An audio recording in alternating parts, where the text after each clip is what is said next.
There are places in Elden Ring so specific, so precise in their dread, that researchers and historians have spent years pointing at the real world and saying, that happened. I put this video together because I kept running into something while going through Elden Ring lore. The game wasn't just borrowing aesthetics from history, it was pulling from some of the darkest and most genuinely unexplained events humanity has ever recorded. The further I dug, the more the connections stopped feeling like coincidence.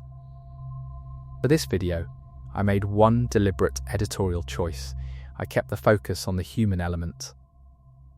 There's a lot of cosmic, god-level lore in Elden Ring that gets covered endlessly. What I wanted to do here was stay close to the ground. The soldiers, the wanderers, the people who went missing, the ones history forgot. That's where the real parallels live. Before I move forward, I'm counting on you to support my channel by clicking that tiny subscribe button so that we can spread these amazing videos to folks like you around the world. Thank you. Chapter 1. The Rot That Spread. Caelid and the Great Plague of Justinian Caelid is the region in Elden Ring that most players remember as their first real shock. You step across the border from Limgrave and the sky turns red. The trees are dead and bloated, the ground itself is infected, and everything that lives there is somewhere between alive and something much worse. The scarlet rot that defines Caelid is not a vague fantasy disease. It is something Hidetaka Miyazaki and his team built with a specificity that maps almost perfectly onto one of the most catastrophic pandemics in recorded human history. The plague of Justinian struck the Byzantine Empire beginning in 541 AD and did not fully release its grip for over 200 years. It was caused by Yersinia pestis, the same bacterium that would later produce the Black Death. Historians estimate that the first wave alone killed somewhere between 25 and 50 million people, roughly half the population of Europe at the time. The Emperor Justinian I, after whom the plague is named, contracted it himself and survived, which is more than could be said for vast swaths of his empire. What makes the plague of Justinian so relevant to Caelid is not just the scale of death, but the way it transformed landscape. Contemporary accounts describe entire villages emptying so completely that travellers crossing the countryside for days would not encounter a single living person. The historian Procopius wrote that the roads outside Constantinople were lined with the dead, stacked because there was simply no longer enough living population to bury them. The fields went unplanted, the harvests rotted. The land itself took on a quality of abandonment that survivors described as something beyond grief, a kind of wrongness, as though the world had rejected human habitation. Walk through Caelid in Elden Ring, and you are walking through that same feeling. The villages there are not destroyed, they are empty in a particular way. There are still tables, there are still beds, there are still cooking pots. Whatever happened in Caelid happened fast enough that people did not pack their belongings, they simply stopped being there. The Scarlet Rot, in lore terms, originates from Melania, the Blade of Miquella, and her clash with Starscourge Radahn. During that battle, Melania released the rot from within herself, and it spread outward into the land. What is notable is that this mirrors how the plague of Justinian is believed to have originated from a single geographic point, a port city in Egypt called Pelusium, and then radiated outward along trade routes. The spread followed human movement. In Caelid, the rot followed the path of war. The animals in Caelid deserve their own mention here. The dogs, the bears, the birds, they are all infected, all transformed into something between their original nature and the rot. This is not just horror design. Animals during the plague of Justinian exhibited unusual behaviour that was documented widely enough that multiple historians across different regions wrote about it. Rats in particular were seen moving erratically in large numbers, stumbling into open spaces, dying in the streets before human cases were reported. Contemporary observers did not know they were watching a disease vector. They recorded it as an omen. There is a village in Caelid called the Forsaken Ruins, and it is one of the emptier spaces in an already empty region. What remains there is mostly stone and ash. It suggests fire was used at some point, possibly as a containment measure. During the plague of Justinian, burning was one of the primary responses to outbreaks in smaller settlements. The Byzantine government issued instructions, and this is documented in surviving administrative records, for villages that crossed certain death thresholds to be sealed and burned. Not just the bodies, the buildings. The rot in Elden Ring does something that the game's item descriptions make clear. It does not simply kill, it transforms. Creatures infected with scarlet rot become something that is neither dead nor alive, capable of continuing to move and spread the disease even after they should, by any biological logic, be dead. The plague of Justinian behaved in ways that seemed similarly defiant to contemporary observers. Procopius described individuals who appeared to recover from the illness, only to relapse weeks later, often fatally. Modern medical analysis suggests this was likely reinfection, but to people in the 6th century, it looked like the disease had memory, like it was choosing when to kill. Radahn himself is one of the more haunting figures in the game once you understand what he represents. He is a champion who held back a celestial phenomenon, the stars themselves, through sheer force of will. But he contracted the scarlet rot during his battle with Millennia and was broken by it. By the time the player encounters him at the Radahn festival, he is not the conqueror he was. He is something reduced, wandering his own battlefield, eating the corpses of the soldiers who died fighting him. There is a real historical analogue to this. The Emperor Justinian, as mentioned, survived the plague, but surviving it cost him something. Contemporary historians and later scholars looking at his record describe a man who became, after his illness, increasingly erratic. His great project, the reconquest of the Western Roman Empire, stalled. He became obsessive in ways he had not been before. He would reportedly wander the palace at night, and servants described encounters with him that left them disturbed in ways they struggled to articulate. Whether this was organic brain damage from the disease, depression, or something else, we cannot say. What we can say is that Justinian, like Radahn, survived something that was supposed to kill him, and was never quite the same afterward. The item description for the rot grease in Elden Ring reads, in part, as a craftable substance for coating weapons in rot. What is striking is that this mirrors a real medieval practice. During the later iterations of the Black Death, a descendant of the same pathogen that caused the Justinian plague, there are recorded accounts of soldiers and bandits deliberately contaminating wells and weapons with the bodies of plague victims. This was not effective in the way they intended, but the intent was there. War and disease had already become so intertwined that people began thinking of sickness as a weapon you could wield.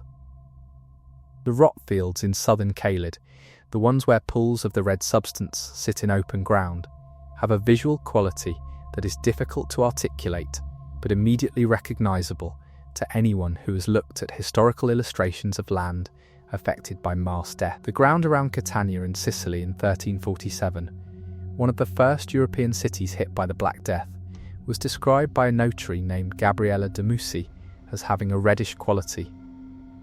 He attributed it to the blood that had seeped into the earth. Modern historians are sceptical of the literalness of this description, but the image persisted. The Aeonian swamp at the heart of Caelid, the epicentre of the rot, is unreachable by most early game players without simply dying. You can see it from the edges of the map, but getting there requires either a very specific approach or accepting enormous amounts of damage. This creates a geography of dread that has a real historical parallel in how plague zones were mapped in the medieval period. Documents from 14th century France show that cartographers began marking towns with specific symbols, crosses, or sometimes a staining of the parchment to indicate contaminated areas. Travellers were advised to route around them.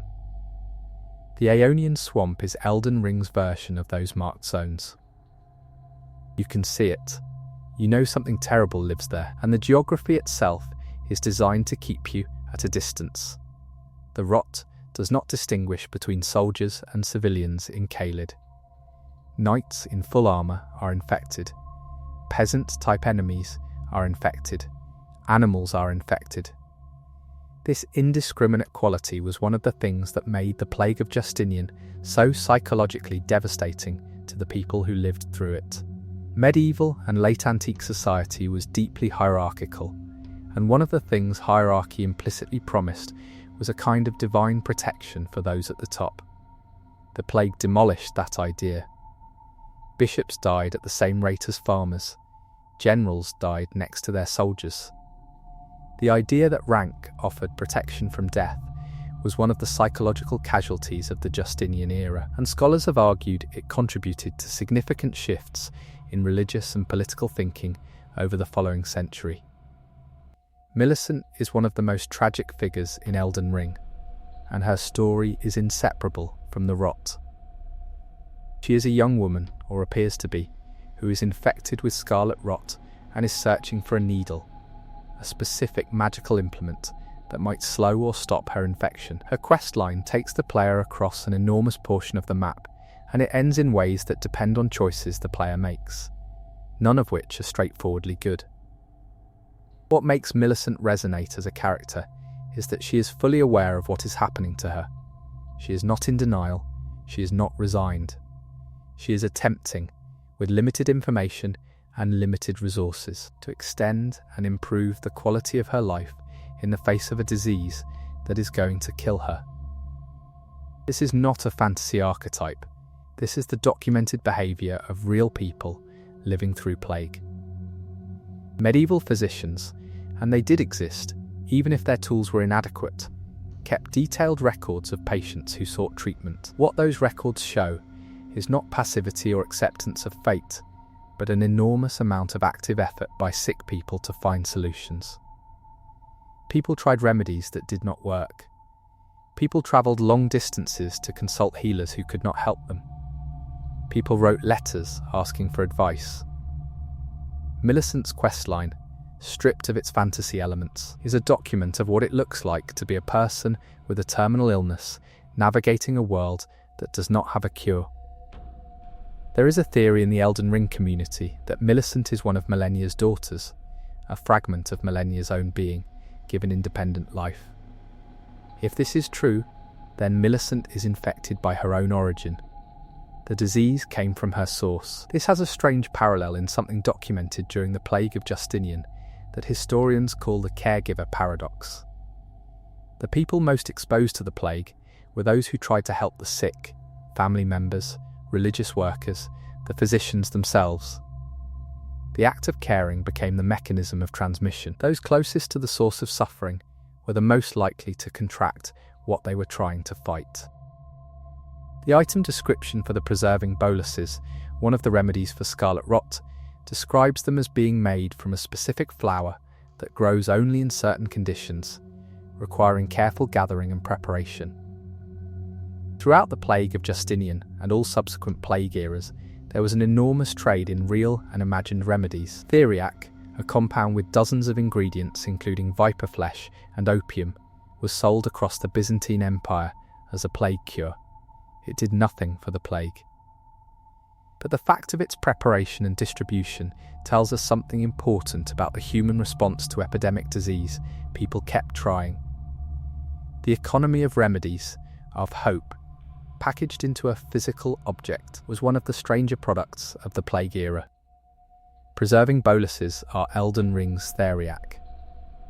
The soldiers you encounter in Caelid, the ones still wearing their armour, still holding their weapons, are infected but have not stopped. They continue to patrol, to attack, to occupy their posts. This image has a specific resonance in documented accounts from plague-affected armies. Byzantine military records from the mid-6th century describe units that continued to function at drastically reduced capacity, with officers filing reports that listed effective strength at sometimes 10 or 15% of nominal strength, but continued to use standard military language as if nothing fundamental had changed. The administrative machinery of the state ground on even as the people running it died. Caelid's soldiers are that image made literal. The rot in Elden Ring's lore is described as a kind of god, or at least, the rot serves a god, an outer entity called the God of Rot, whose presence underlies millennia's affliction. The idea of disease as divine agency is one of the most persistent concepts in human religious history. The plague of Justinian was interpreted by the Eastern Orthodox Church as divine punishment. The historian John of Ephesus, who survived the plague, wrote extensively about what it meant theologically, arguing that it was God's response to human sin, particularly the continued existence of paganism in outlying provinces. This interpretation was not fringe, it was mainstream. The idea that disease was a communication from the divine, a message written in death, shaped the entire medieval response to epidemic illness. There is a very specific detail in Caelid's environmental design that I want to address directly. Near the Rotview balcony site of Grace, if you look north, you can see what appears to be an enormous cluster of bodies, partially subsumed by the rot, that have been arranged in a pattern that is not random. It suggests deliberate placement. Some players have theorized this represents a mass burial or a ritual. During the plague of Justinian, Procopius describes something similar. Pits outside Constantinople, where bodies were stacked in deliberate layers when individual burial became impossible. And where, and this is the detail that catches attention, certain religious officials attempted to maintain some form of last rites over thousands of bodies simultaneously, moving through the pits, performing compressed versions of burial rites to as many as could be reached. The arrangement of bodies in Caelid, read against this history, suggests the same collision of overwhelming death and the human need to impose meaning on it. The Radahn Festival itself, the event that frames your encounter with the boss, is one of the more darkly inventive conceits in Elden Ring. It is a celebration. Invitations go out. Champions travel from across the lands between to participate. And the thing they are celebrating is the opportunity to fight a man who has lost his mind, been consumed by rot, and is wandering his own battlefield, eating the dead. The festival is real. The horror underneath it is real. And the characters who attend know both of these things simultaneously. They are celebrating a tragedy as if it is a triumph, because the alternative, acknowledging what Radahn has become, is too large to face directly. This pattern of using festival or celebration as a container for grief and horror is documented across multiple historical plague eras. During the Black Death in 14th century Europe, a phenomenon emerged that historians call the Dance of Death, or Dance Macabre, in which public performances involving death imagery, figures dressed as skeletons, dancing with representatives of every social class, became popular entertainment. These were not expressions of nihilism exactly.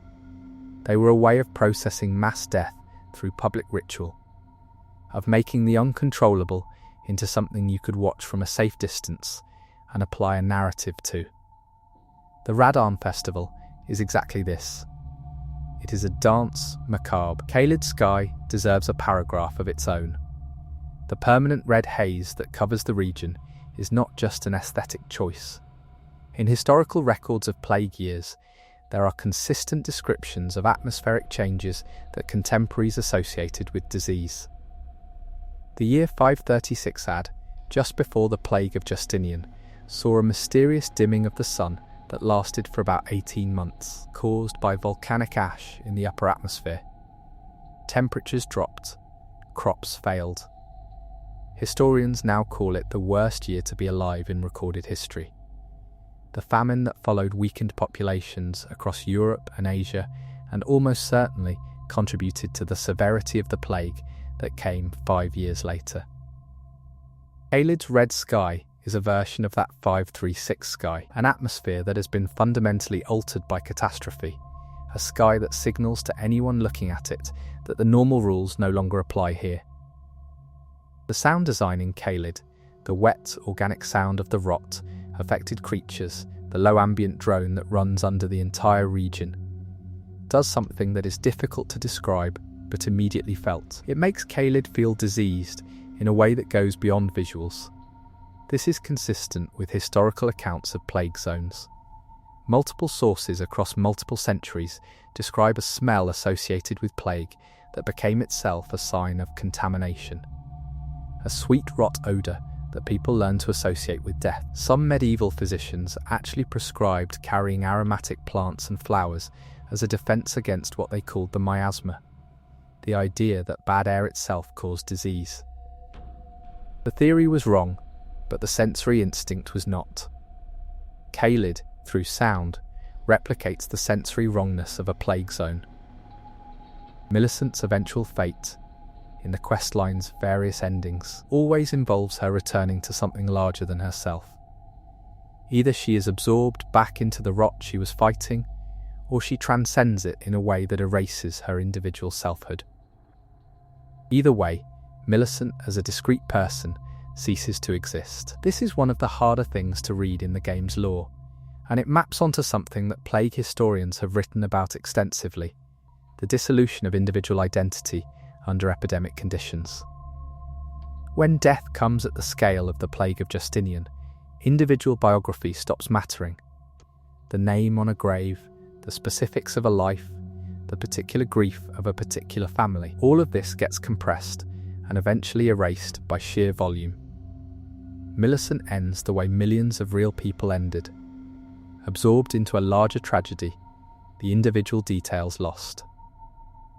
The legacy of Caelid in the broader Elden Ring world is something that the game handles with real care.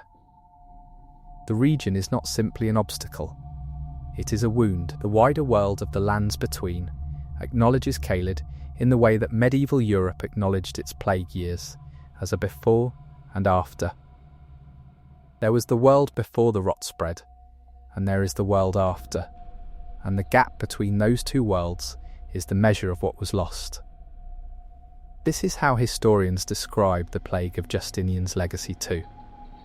It did not just kill people, it ended a version of the world. The godskin apostles found in Caelid are worth examining separately. These are figures who use the skin of gods, literally. They wear and wield the flayed skin of slain divine beings. The historical parallel here is specific and disturbing. In several plague-era traditions across Europe and Asia, there developed a practice of using the remains of plague victims in ritual ways, sometimes as protective objects. This was most developed in certain Central Asian funerary traditions, but elements of it appeared in European folklore as well. The belief that objects made from or near plague dead had protective properties, that proximity to death could become a form of armour against it. The godskin apostles are a horror version of this idea, the belief that wearing what killed can protect you from what kills. There are animals in Caelid that are simply enormous, not monster-sized, but clearly enlarged beyond their normal biological parameters. Giant birds, bloated dogs, oversized bears. Gigantism in animals is documented in the aftermath of certain environmental catastrophes. After the Chernobyl disaster, a modern contamination event with some structural similarities to a magical rot, certain animal populations in the exclusion zone exhibited unusual size variations. The absence of human pressure and the altered environment produced genuinely strange biological outcomes. Caelid's giant fauna are Elden Ring's version of this. Life finding a way through contamination, but finding it wrong. The crucible knights encountered in certain parts of the Elden Ring world are described in lore as being from a much earlier era, the age of the Erdtree's earliest roots, before the current order was established. Some of them appear in Caelid's peripheral areas. What is interesting about these encounters is that the crucible knights are not infected by the rot, they predate it. Their armour and their fighting styles belong to an earlier world.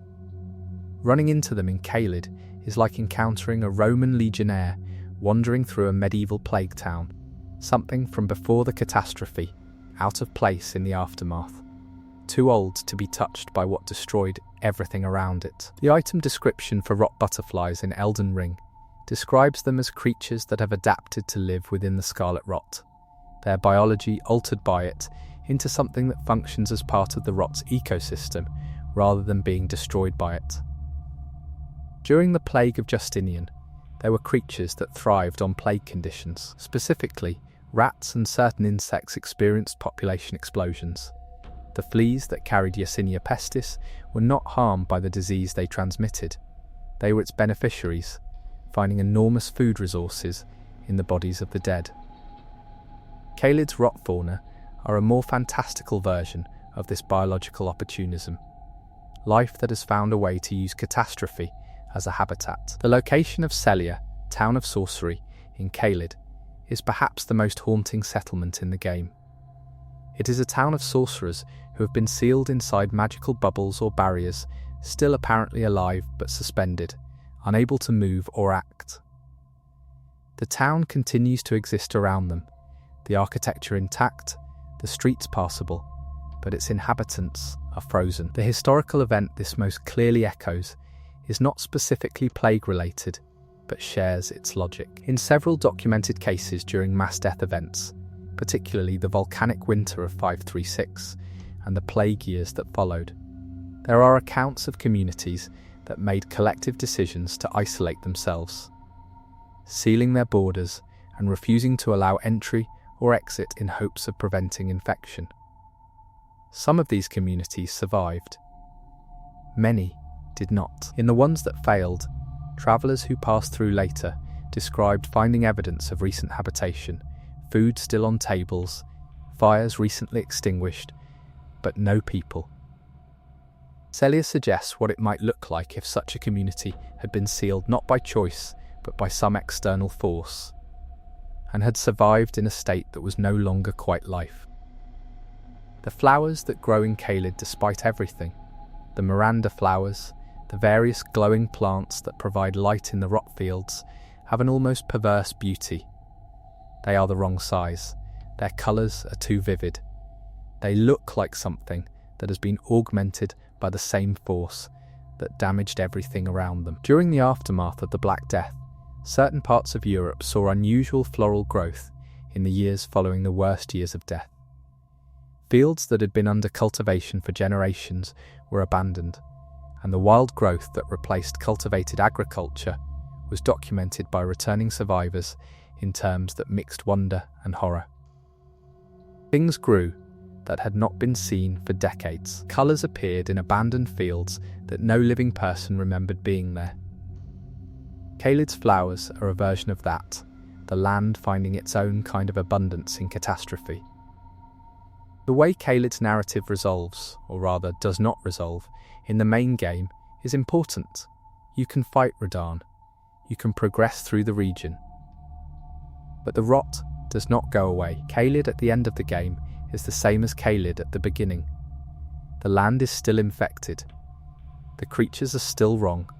There is no cleansing. There is no restoration.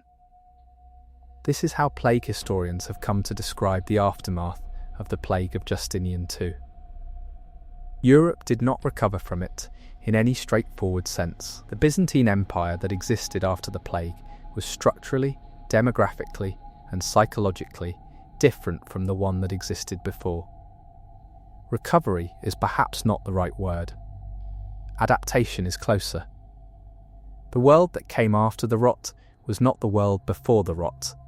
It was something that learned to exist alongside a wound that never fully closed. The fetid pots you can craft in Elden Ring, containers of rot you can throw at enemies, are weapons made from the disease itself, weaponized and thrown. During the Mongol siege of Kaffa in 1346, in one of the most significant moments in medieval biological warfare, Mongol forces used catapults to throw plague-infected corpses over the walls of the city. Genoese merchants fleeing the city afterward are believed to have carried the plague to Sicily, beginning the Black Death in Europe. The fetid pots are a compressed version of this history, the knowledge that disease can be turned into a weapon, used by people who have survived it against those who have not. The death animation of rot-infected enemies in Caelid is worth a moment's attention. They do not simply fall. They dissolve, partially, the rot continuing to work on them even as they die. This suggests that the rot and the infected body have become so intertwined that death does not cleanly separate them. The disease outlasts the host. This is medically accurate in ways that would have been observable to medieval people even without modern germ theory. Plague victims who died of the bubonic form of Yersinia pestis remained infectious for a period after death. The fleas on their bodies did not immediately leave, and the bacterium remained viable in a corpse for a period of time. Medieval communities developed specific practices around the bodies of plagued dead, specifically because the dead were still dangerous. Caelid's dissolving enemies are a fantasy image of this real medical fact. Dragonbarrow, the northern portion of Caelid, dominated by a giant sleeping dragon, is a region within the rot zone that operates by slightly different rules. The dragon, Grail, is not infected in the way the rest of Caelid's fauna is. She is ancient, predating the rot, and she endures it the way very old things sometimes endure catastrophes that destroy everything younger, through mass and inertia. Her children cluster around her. They are infected, or at least changed, by the rot. She is not. This image of an ancient creature surviving intact within a zone of contamination that destroys everything else has a real-world parallel in the concept of refugia, pockets of ecological stability that survive within larger zones of catastrophe. During the worst years of the plague of Justinian, there were communities, primarily in extremely isolated locations, that experienced low or zero mortality, simply by virtue of having minimal contact with the outside world. Dragonbarrow is a refugium. Grail is the old thing at its centre, too old and too large to be reached by what killed everything smaller. The Cleanrot Knights, the soldiers specifically assigned to Melania, who are themselves partially infected, represent one of the stranger aspects of the rot's narrative. They serve its source while also being consumed by it. Their name suggests they were intended to manage or contain the rot, but they are clearly failing at that function, or have redefined it. During the history of plague management in the Byzantine Empire, there were officials whose specific role was sanitation and quarantine enforcement. These officials, their role is documented in several administrative papyri, had to work in the zones they were trying to contain. The rate of death among them was extremely high. They were the Cleanrot Knights of the real world, people assigned to manage a force that was also slowly consuming them. The way Caelid looks from above, if you manage to get a bird's eye view, either through platforming or specific map use, is strikingly similar to satellite imagery of certain real-world affected landscapes. The Aral Sea, as it dried and became toxic from pesticide-contaminated dust, produced a landscape of abandoned fishing boats, dead vegetation, and a ground that appears reddish-brown from elevation. The Salton Sea in California, as it has become hypersaline and increasingly toxic, shows a similar aerial quality. Caelid's design team, whether intentionally or not, produced something that looks recognisably like a contaminated landscape viewed from above. The two main sites of grace that most players use when navigating Caelid, the Rotview Balcony and the Smouldering Wall, are positioned at the edges of the worst rot fields, giving a view into the contaminated area without requiring immediate immersion in it. This is a specific design decision that mirrors how medieval mapmakers and travellers documented plague zones from the edge. You describe what you can see from the boundary.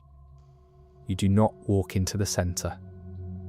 The knowledge of what is there is transmitted through the testimony of those who stood at the edge and looked. Most of what we know about the worst affected regions during the plague of Justinian comes from accounts by people who approached and observed from a safe distance, then wrote down what they saw.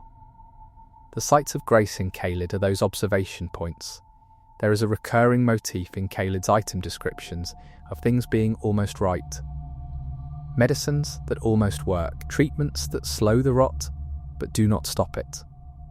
Techniques that were developed for the rot and work against lesser versions of it, but fail against the scarlet rot's full force.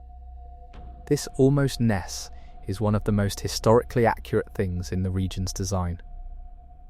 Medieval plague medicine was almost right in ways that are painful to read. Physicians understood correctly that isolation helped. They understood, partially correctly, that certain dietary practices seemed to correlate with survival. What they lacked was the mechanism, the understanding of bacteria and transmission that would have turned their almost right approaches into genuinely effective treatment.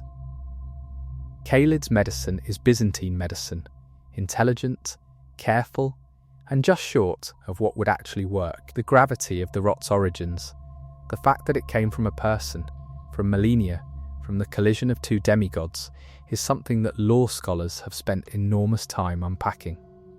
But the most historically resonant reading of it is simpler. The plague of Justinian almost certainly originated from a single geographic point of origin, carried by a single early case who spread it through normal human movement. The catastrophe that consumed half the known world came from one starting point. One person, probably, who boarded a boat in Egypt and did not know what they were carrying. Millennia is that person. The scarlet rot is the plague, and Khalid is every city that stood in the way of a ship that had already sailed. The way Khalid persists in the memory after you leave it is something that players consistently note. You remember the colour of the sky, you remember the wrongness of the animals, you remember the specific quality of silence in its ruined villages. This is consistent with what historians describe when examining records of plague survivors. The accounts that survive from the plague of Justinian, the Black Death, and subsequent epidemic eras all share a specific quality. They are written in a register of sense memory. The smell, the colour of affected skin, the specific sound of a town that has lost most of its population. Surviving plague was not primarily an intellectual experience. It was a sensory one, and it was remembered sensorially. Khalid achieves this. It is a place you remember in your body, not just your mind. The last thing worth noting about Khalid as a historical mirror is what it says about the relationship between war and disease. The rot came from a battle.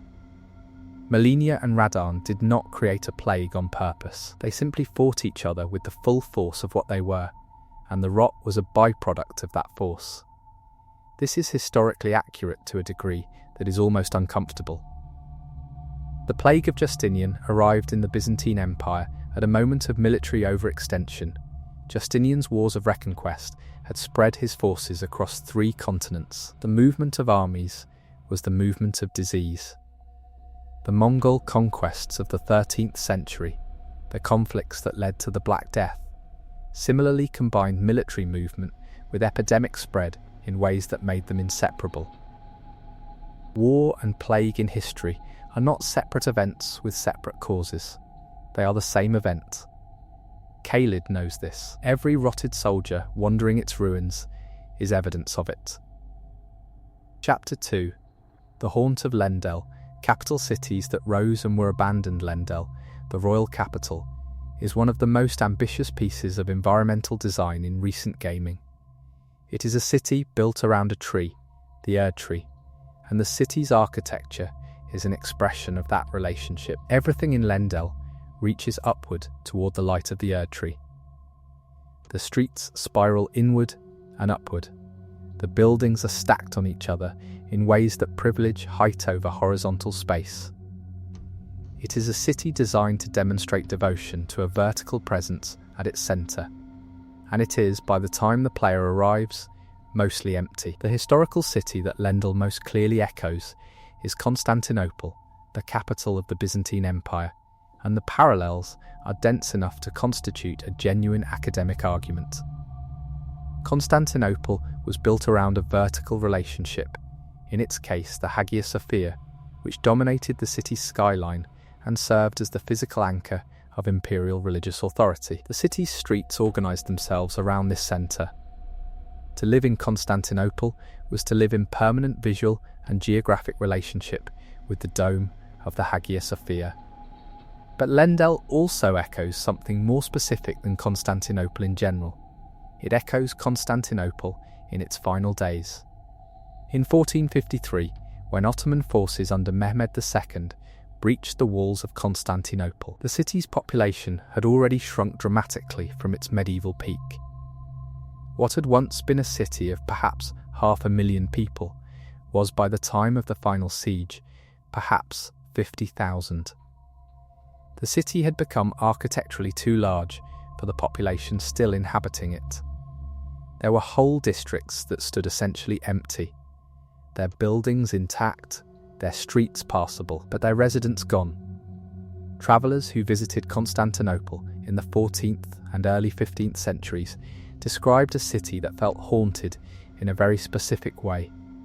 Not ruined, but emptied. The bones of a great city still standing, with not enough life to fill them. Walking through Lendel, this is exactly what you feel. The buildings are too large, the streets are too wide. The scale of the architecture implies a population density that is not there.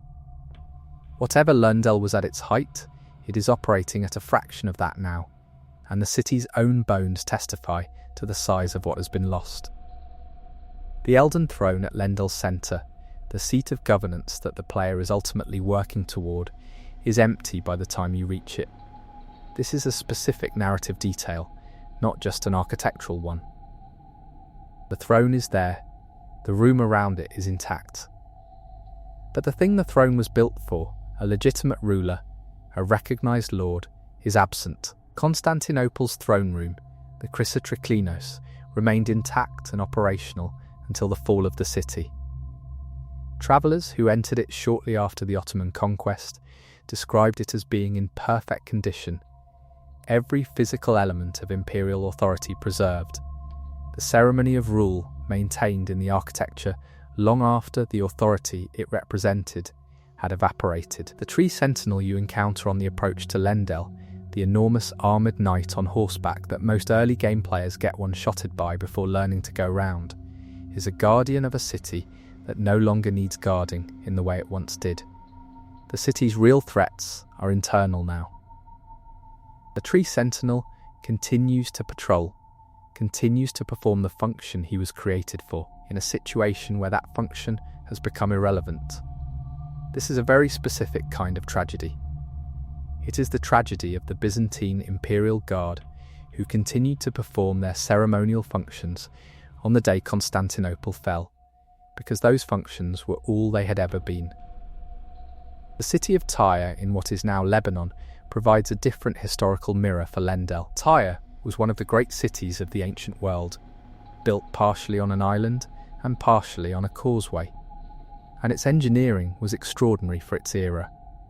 It was besieged by Alexander the Great in 332 BC in one of the most strategically complex sieges in ancient history. Alexander built an enormous causeway from the mainland to the island, a construction project that took months and eventually took the city by force. What remained after the siege was a city that was still architecturally present, but fundamentally altered. The causeway changed the physical nature of the city, connecting it permanently to the mainland, changing its relationship to water and defence forever. Lendel, built around the Erd tree and then dramatically altered when the Erd tree burns, undergoes a similarly permanent architectural transformation. The Ashen Capital, the version of Lendel you encounter in the game's final area, is what Tyre looked like after Alexander. The bones remain, the soul of the place has been permanently changed. The Avenue Balcony Site of Grace in Lendel offers one of the game's most spectacular views, looking across the upper city toward the Erd tree, with the golden architecture spread below. But if you look carefully at this view, you notice something. The city is beautiful, and it is wrong. The scale is off. The geometry of the buildings suggests a design that was intended to accommodate the movement of enormous numbers of people, but the current population cannot produce that movement. It is like looking at a motorway built for 10 lanes of traffic and seeing only a single car. The infrastructure of a great civilization scaled to a use case that no longer exists.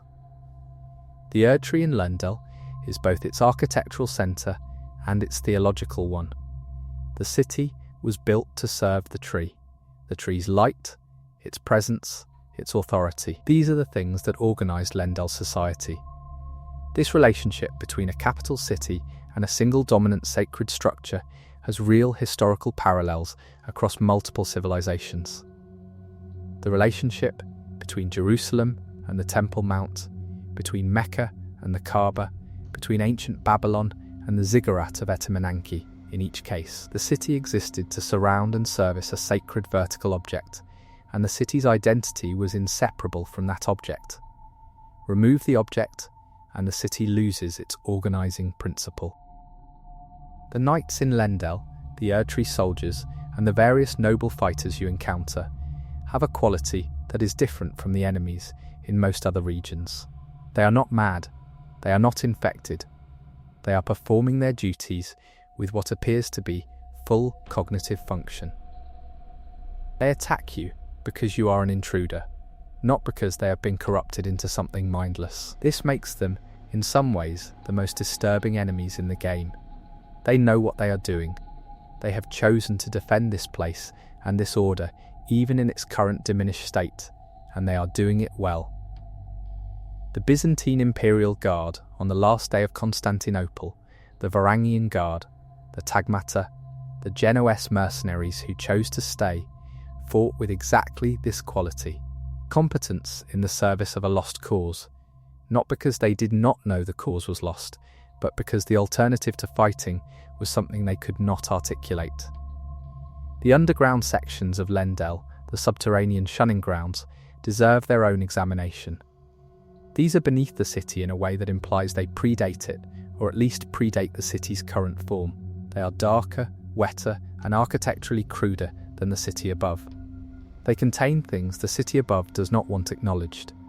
In real historical terms, almost every significant ancient city has an archaeological record that looks like this: a visible upper layer of the city as it chose to present itself, and beneath it, the evidence of what the city was before it chose to present itself that way. The subterranean districts of Rome, the Hypogea, the catacombs, the sewers, contain evidence of practices and populations that the surface city's official records either minimise or ignore entirely. Lendel's underground is where the things the Golden Order does not want seen have been placed. There is a specific detail in the shunning grounds that the game presents without comment: a passage sealed with enormous stone blocks that clearly required significant effort to close, and which the player must find a way around. Something was sealed here, something large enough to require that level of containment. The history of cities is full of these sealed passages, archaeological discoveries that consistently reveal that previous civilizations sealed things away in ways that suggest urgency and fear, rather than storage. In excavations beneath Rome, beneath Athens, beneath various sites in Mesopotamia, sealed chambers have been discovered containing evidence of things that the surface culture apparently needed to be very far away from, and very definitively contained. The subterranean shunning grounds are a game design version of an archaeological reality. The fire that eventually transforms Lendel into the Ashen Capital is one of the game's pivotal narrative events. It is not an enemy that attacks the city. It is not a siege. It is the Erd Tree itself that burns, and the burning of the Erd Tree changes Lendel from a golden city into a grey one, coating everything in white ash. The historical event this most directly echoes is the Great Fire of Rome in 64 AD. The Great Fire burned for 6 days and destroyed between 2/3 and 3/4 of the city. What it left was not ruins exactly. Many buildings survived, partially, but a city covered in a layer of ash and char that changed its visual quality entirely. The Rome that Nero rebuilt after the fire was architecturally different, partly because the fire had revealed the inefficiency of the older layout. The Ashen Capital is architecturally the same as Golden Lendel. The fire changed the surface, not the bones. But the surface is what you live in. The Cleanrot Knights appear in Lendel's outer reaches as well as in Caelid, which suggests they were stationed throughout the wider empire before the rot confined them to their current range. This is consistent with how medieval military forces were distributed across Byzantine territory, regional garrisons that drew on a central reserve, stationed at strategic points across an enormous territory. The fact that you find Cleanrot Knights in Lendel implies that the connection between Malenia's forces and the capital was once an administrative one, not a hostile one. They were not always enemies of Lendel. They were once part of its defence. The rot that now makes their presence in the capital region anomalous is the rot that severed their administrative relationship with the throne. Morgoth, the Omen King, is the ruler of Lendel as you encounter him, or at least, he is its de facto protector, maintaining the form and function of the capital with only himself and his will to sustain it. He is hidden under a disguise, presenting himself as the prophesied Lord Margit when you first encounter him, before revealing his true identity when you finally fight him in the throne room. The historical figure this brings to mind most strongly is Constantine Palaiologos, the last emperor of Byzantium. Constantine knew by the time of the Ottoman siege that he could not win. His resources were inadequate, his allies had not come, and the walls, the great walls of Constantinople that had held for over 1,000 years, were going to fail. He fought anyway. He died on the walls, fighting with his guards. His body was never identified for certain. Like Morgoth, he maintained the performance of imperial authority until the very end, in a city that had already, in any meaningful sense, been lost. The fortified manor in Lendel, a copy of Stormvale Castle's architecture found within the capital itself, is one of the stranger environmental details in the game. It implies that the original Stormvale design was a template that was replicated within the capital, suggesting a degree of architectural standardization across the Elden Ring world that mirrors real administrative empires. The Roman Empire built forts using a standardized blueprint across its entire territory. From Britain to Egypt, Roman forts followed the same basic organizational plan. Arriving in an unfamiliar province, a Roman soldier would immediately recognize the layout of the local fortification, because it was the same as the one he had trained in. The fortified manor in Lendel is a piece of that same administrative standardization, a reminder that the lands between was once coherent enough to have a consistent architectural language. The golden colour that defines Lendel, the colour of the Erdtree's light, the colour of the buildings, the colour of the armour worn by its knights, has a specific historical resonance. Gold in medieval Christian imagery, and in Byzantine art specifically, was not simply a luxurious colour. It was the colour of divinity. Byzantine mosaic work used gold backgrounds specifically to indicate divine presence, to show that the scene depicted was not occurring in earthly space, but in the space of the sacred. Walking through Lendel, you are walking through a city that has constructed its entire visual environment as a statement of theological belief. The golden architecture is not decoration, it is doctrine-made material. And when that gold is covered by ash in the Ashen Capital, the theological statement it was making is explicitly revoked. The minor Erdtrees scattered across the lands between, with their grasping root systems that have pulled themselves up and out of the ground, are environmental storytelling of a very particular kind. They imply that something has gone wrong with the normal relationship between the Erdtree and the land.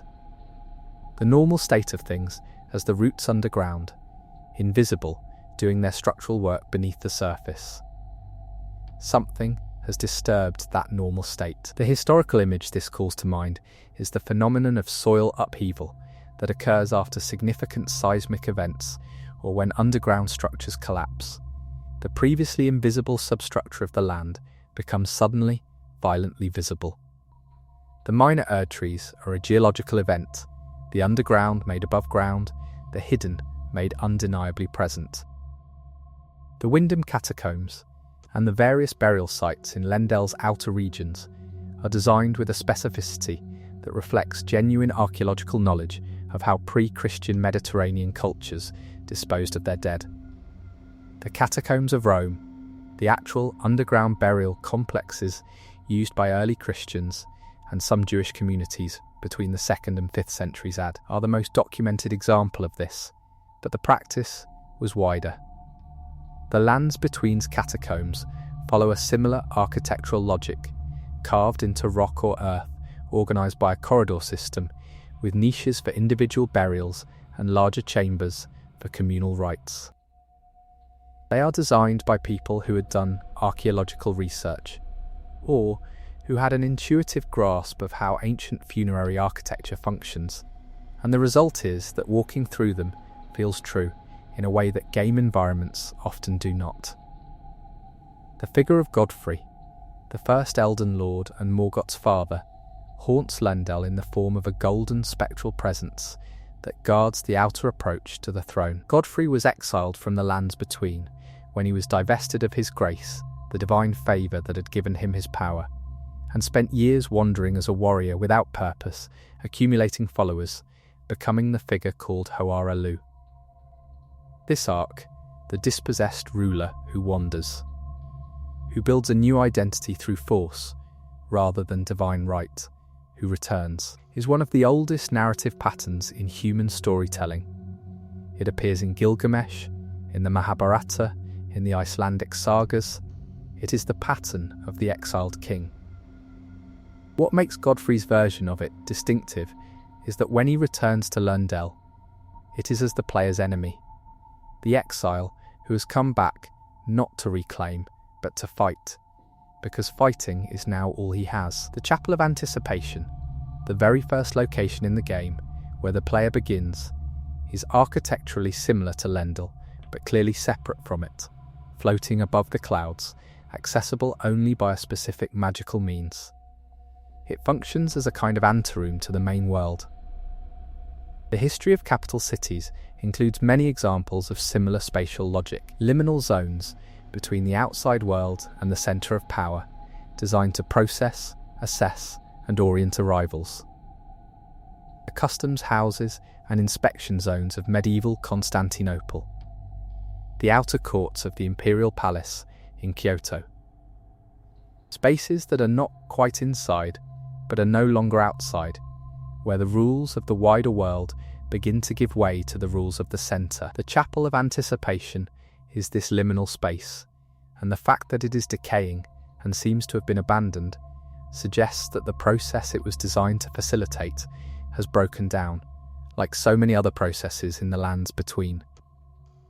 The Raya Lucaria Academy is not technically part of Lendel, but its relationship to the capital, a semi-independent intellectual institution that operated under the broader authority of the Golden Order, mirrors the relationship between Constantinople and the great monastery schools and patriarchal academies that existed within and around the city.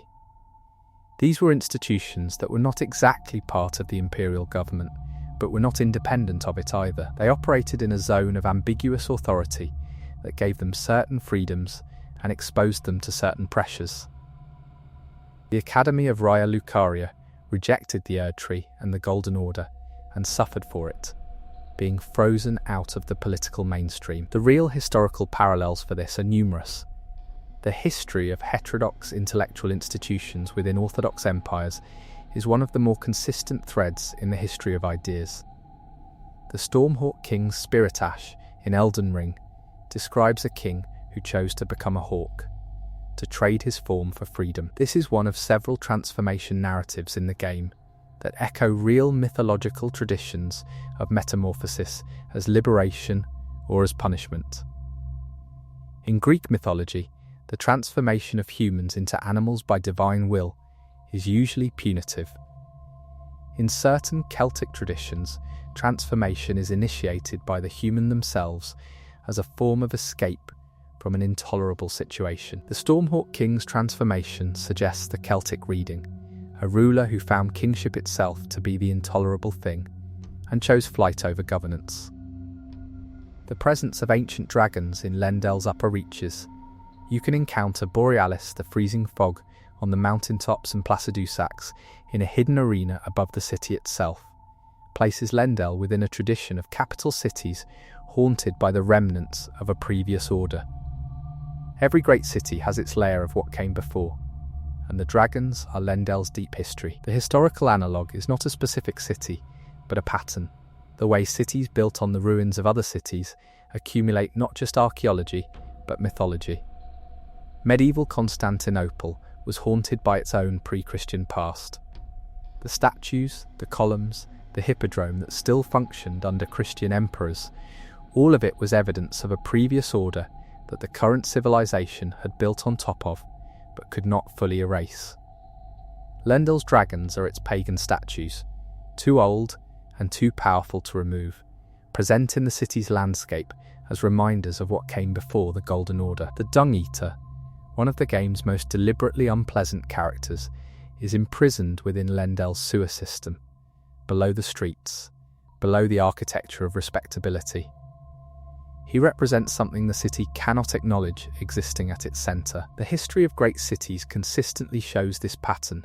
The things the surface culture cannot integrate or acknowledge are placed underground, in the margins, in the parts of the infrastructure that are necessary but unseen. The sewers of Paris, the catacombs of Rome, the undercity systems of ancient Carthage. Every great city has its subterranean layer where the things the city does not want to admit to have been placed. The subterranean shunning grounds are Lendel's sewer system in every sense. The ultimate fate of Lendel, becoming the Ashen capital, is not simply a consequence of the game's narrative. It is a comment on the relationship between sacred architecture and the sacred power it was built to house. The city was built for the Erd Tree. When the Erd Tree burns, the city does not immediately fall, it becomes something else, covered in the Erd Tree's ash, its architecture intact, but its purpose removed. This is a precise description of what happened to Constantinople after 1453. The Hagia Sophia, the greatest church in Christendom, became a mosque. The architecture survived. The theological purpose was replaced. The building continued to stand, continued to be beautiful, continued to function as a space of worship. But the thing it had been built to house was gone, and what remained was a monument to an absence. Chapter 3, The Undying and the Unforgotten, the half-life of heroes across history. One of the more persistent ideas in Elden Ring is the concept of those who should be dead, continuing to exist past the point where death should have claimed them. Godwyn the Golden, first of the demigod children to die, does not die cleanly. His soul is killed, but his body persists, and that persisting body becomes something terrible, something that spreads through the roots of the Erd Tree, emerging in Deathroot and the Prince of Death's architecture across the lands between. His death is the game's originating catastrophe, and it is a death that refuses to end. The idea of the hero who cannot die, or who dies and continues to exert influence, is one of the oldest ideas in human culture. It exists in the Arthurian tradition. Arthur does not die. He sleeps in Avalon, waiting to return when Britain needs him. It exists in the tradition of the sleeping emperor, documented across Europe and parts of Asia. The belief that the great king has not truly died, but merely retreated, will return, watches over the people who carry his name. Frederick Barbarossa is said to sleep beneath the Kyffhäuser mountain in Germany. Ogier the Dane sleeps in a castle somewhere in France. Sebastian of Portugal, killed in battle in 1578, was expected by a significant portion of the Portuguese population to return for centuries afterward. The phenomenon is called Sebastianism and produced a genuine messianic movement. Godwyn's condition, technically dead, his soul gone, but his body still present and still active in a terrible way, maps onto these traditions with unusual precision. The sleeping hero is a comforting version of this idea, the king who will return when needed. Godwin is the horror version. What if the king did not die cleanly, but left something behind that was neither him nor not him, something that had his form and his power, but had lost whatever made him himself? The death route that spreads from Godwin's body is the corruption of the sleeping emperor myth, the hero who was supposed to be preserved, whose preservation went wrong. The Night of Black Knives, the event during which Godwin's soul was killed, is described in multiple item descriptions and NPC dialogues in fragments, never fully directly. The details you piece together suggest an assassination carried out by a group of women warriors using weapons made from a specific fragment of the Elden Ring, the Rune of Death. The political complexity of this event, the way it implicates multiple factions, and suggests a conspiracy that went far beyond any single actor, mirrors real historical assassinations in their documentary afterlives. The assassination of Julius Caesar in 44 BC is the obvious example, an event that everyone knew happened, that many people had participated in planning, but whose exact mechanics and motivations have been argued about for 2,000 years. The Night of Black Knives is Elden Ring's Ides of March, an event so large and so consequential that the story it generates vastly exceeds any simple account of it. The Black Knife assassins themselves, the women who carried out the murder, have a quality in combat and in law that suggests they were trained, organised, and ideologically committed. They were not random killers, they were professionals who believed in what they were doing. The history of political assassination is full of these figures, committed actors who carried out violence in the service of a cause they found legitimate, using specialised skills in the service of a political goal. The Sicarii of 1st century Judea, the Hashishin of medieval Persia, whose name gave us the word assassin, the Carbonari operatives of 19th century Italy. All of these groups combined specialised training with ideological commitment in ways that made them genuinely effective and genuinely frightening. The Black Knife assassins are in this tradition. The figure of Rani the Witch, who was instrumental in the Night of Black Knives having engineered the theft of the Rune of Death, is one of the game's most morally complex characters.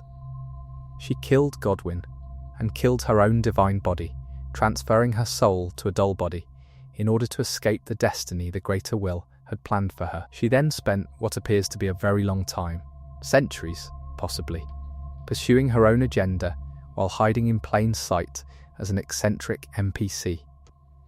The historical figure this most closely resembles is Isabella of France, known as the She-Wolf of France, who engineered the deposition and death of her husband Edward II of England, ruled through her young son for several years, and then was marginalised by that same son once he was old enough to govern independently. Isabella's combination of long-term strategic thinking, political ruthlessness, and ultimate sidelining by the very outcomes she engineered mirrors Rani's arc in ways that are uncomfortable to press too hard, but feel genuinely parallel. The doll body Rani inhabits is one of the more distinctive character designs in Elden Ring, a blue-skinned puppet form with too many arms, beautiful and deeply wrong.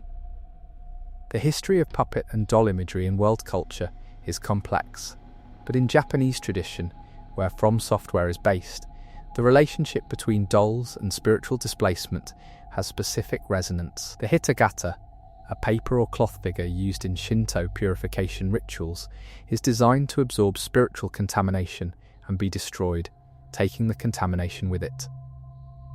The idea of a human-shaped object as a vessel for a soul or a spirit that cannot inhabit its normal form appears in multiple cultures. Rani's doll body is a hitagata that she chose for herself. The Great Sword of the Radahn Festival, one of the weapons commemorating Radahn and his role in holding back the stars, describes a champion who was so afraid of losing his horse Leonard that he used gravity magic on himself to keep his own weight manageable for the animal. This is one of the most human details in a game full of divine-scale events. The great general who refused to ride a larger horse because he loved his original horse. The specificity of this is the specificity of genuine historical human character. Alexander the Great's relationship with Bucephalus, his horse, is documented with similar emotional weight. Alexander reportedly founded a city, Bucephala, on the site where the horse died during the Indian campaign. The love of a great warrior for his horse is not a fantasy trope. It is a documented historical reality that cuts through the official record every time it appears. The tarnished, the player character, are defined by their relationship to grace. They once had it, they lost it, and they are now returning to claim something in the lands between. The concept of a class of dispossessed figures, marked by a lost divine favour, wandering outside the main society but drawn back toward its centre, is a genuine historical phenomenon. The Ronin of feudal Japan, masterless samurai who had lost their lord through the lord's death or disgrace, were a specific and documented social class who existed in a similar structural position. They retained the skills and the identity of their class, but lacked the institutional affiliation that gave that identity social meaning. The tarnished are Ronin, trained for a purpose they cannot currently fulfill, defined by a grace they no longer possess, searching for a new lord or a new order to give their skills meaning. The Round Table hold the liminal space where tarnished gather between journeys into the lands between, functions as something structurally similar to the monastic orders of the medieval period that provided shelter and community to returning crusaders who had lost their direct lords. The military orders, the Knights Templar, the Hospitallers, the Teutonic Knights, were institutions that gave structure and community to warriors who might otherwise have had nowhere to belong. The Round Table hold performs this function. It is not a home. It is not a court. It is a way station maintained by a figure of ambiguous authority, populated by people who are defined by their losses and their purposes, rather than by fixed social identities. The death of Godwin as an event generates most of the game's major narrative threads. His death caused the shattering, the war among the demigods for the great runes. His death is why Rani killed her own divine body. His death is why death-touched catacombs and death-tainted creatures exist across the map. One death, inadequately resolved, generating cascading consequences that last through the entire narrative. The historical event that most resembles this structural role is the assassination of Archduke Franz Ferdinand in June 1914. An event that, in isolation, should have been politically manageable, but instead triggered a cascade of pre-existing tensions and treaty obligations that produced the First World War. The assassination did not cause the war by itself, but it was the stone that started the avalanche. Godwin's death is Elden Ring's Franz Ferdinand assassination. The Golden Order, the theological and political system that organised the lands between before the shattering, is described in ways that make clear it was both genuinely beneficial and deeply controlling. It provided order, prevented certain categories of violence, and organised society in ways that allowed civilization to function. It also defined who was allowed to exist legitimately within that civilization, and who was not. Omens, those born with external manifestations of the Crucible's ancient power, were treated as aberrations, hidden or killed. The Golden Order is a precisely drawn portrait of an imperial orthodoxy, the thing that makes civilization possible, and the thing that defines who is not allowed to be fully part of civilization in the same gesture. The Roman Empire, the Byzantine Empire, the medieval Catholic Church. Any sufficiently powerful organising system has this dual quality, and Elden Ring captures it without editorialising. The Lore Knight Fia, who collects the deathbed companions and holds them in her embrace, is one of the game's stranger characters. She is keeping something alive, or something adjacent to life, through the specific act of physical contact and warmth. The lore around her suggests she is preserving the power of those who have died in a way that allows it to be used. The historical practice this echoes most closely is the tradition of royal touch, the medieval European belief that physical contact with the body of a king or a saint could transmit healing power. Kings of France and England held formal ceremonies, the touching, in which they laid hands on subjects suffering from scrofula, a particular form of tuberculosis, in the belief that royal touch could heal. The practice was maintained for centuries. Whether it worked is beside the point.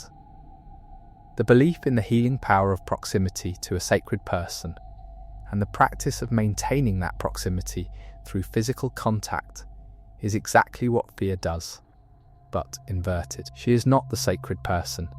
She is the conduit. She is the practitioner of the touch. The War of the Shattering, the civil war that broke the lands between after Godwin's death, is presented in the game primarily through its aftermath. You see the positions of armies frozen in place. You see fortifications that were never completed because the armies that were building them were destroyed before they could finish. You see the bodies of soldiers who died in battles that nobody won. The documentary record of the Shattering is a record of a war that could not be concluded. The historical event this most resembles in structure is the 30 Years' War in Europe, which lasted from 1618 to 1648, involved almost every major power in Europe, killed somewhere between 8 and 12 million people, and concluded not because anyone won, but because everyone was too exhausted and depleted to continue. The Peace of Westphalia, which ended it, is not a document of victory. It is a document of survival. The Shattering ended similarly, not with a winner, but with a ceasefire of exhaustion. The Great Jar in Elden Ring, the enormous ceramic vessel that challenges players to defeat a series of duelists in its vicinity, is one of the game's stranger non-hostile characters. It communicates in grunts. It is associated with a tradition of warriors who place their ashes in jars, embodying the jar as their identity. This is not an invented mythology. In ancient Minoan and Mycenaean cultures, large ceramic storage vessels called pithoi were used in funerary contexts, large enough to contain a human body, used as burial containers in certain traditions. The pithos burial was a real practice in the pre-classical Greek world. The Great Jar is a walking pithos grave, and the warriors associated with it are living out a funerary tradition while still alive. The Crucible Knights, the ancient warriors who predate the Golden Order, bear armour and use techniques that are explicitly older than the current age. Their movesets include abilities that have become forbidden or forgotten under the Golden Order's orthodoxy. They represent an earlier version of what power looked like in the lands between, before the current theological system defined what power was allowed to be. The historical analogue here is the way pre-Christian practices and warriors appear in medieval literature. The figure of the old Roman soldier, the old pagan warrior, who continues to operate by older rules after the world has moved on. In Irish literature, the great heroes of the Ulster cycle exist in a world that predates Christianity, and the medieval Christian monks who wrote their stories could not entirely suppress the older value system those heroes embodied. The Crucible Knights are those figures, older, operating by older rules, present in the landscape as evidence that the current order is not the first order. Nephili Lu, one of the game's better side characters, is a warrior who discovers that her adoptive father, Gostock, the gatekeeper of Stormvale, may have been involved in the death of the people she came to avenge. Her questline ends, in the best outcome, with her becoming the ruler of Stormvale, not through birthright or divine mandate, but through competence and care. She is the character in the game who most clearly represents the meritocratic ruler, the leader who governs by demonstrated ability rather than by claimed descent. The historical tradition this draws from is less idealistic than it sounds. Most historical examples of meritocratic rulership involved a background of enormous violence, the general who defeated everyone else's army, and then had the standing to claim governance. Nephili's competence is preceded by enormous amounts of combat. The merit was earned in blood, as it almost always is.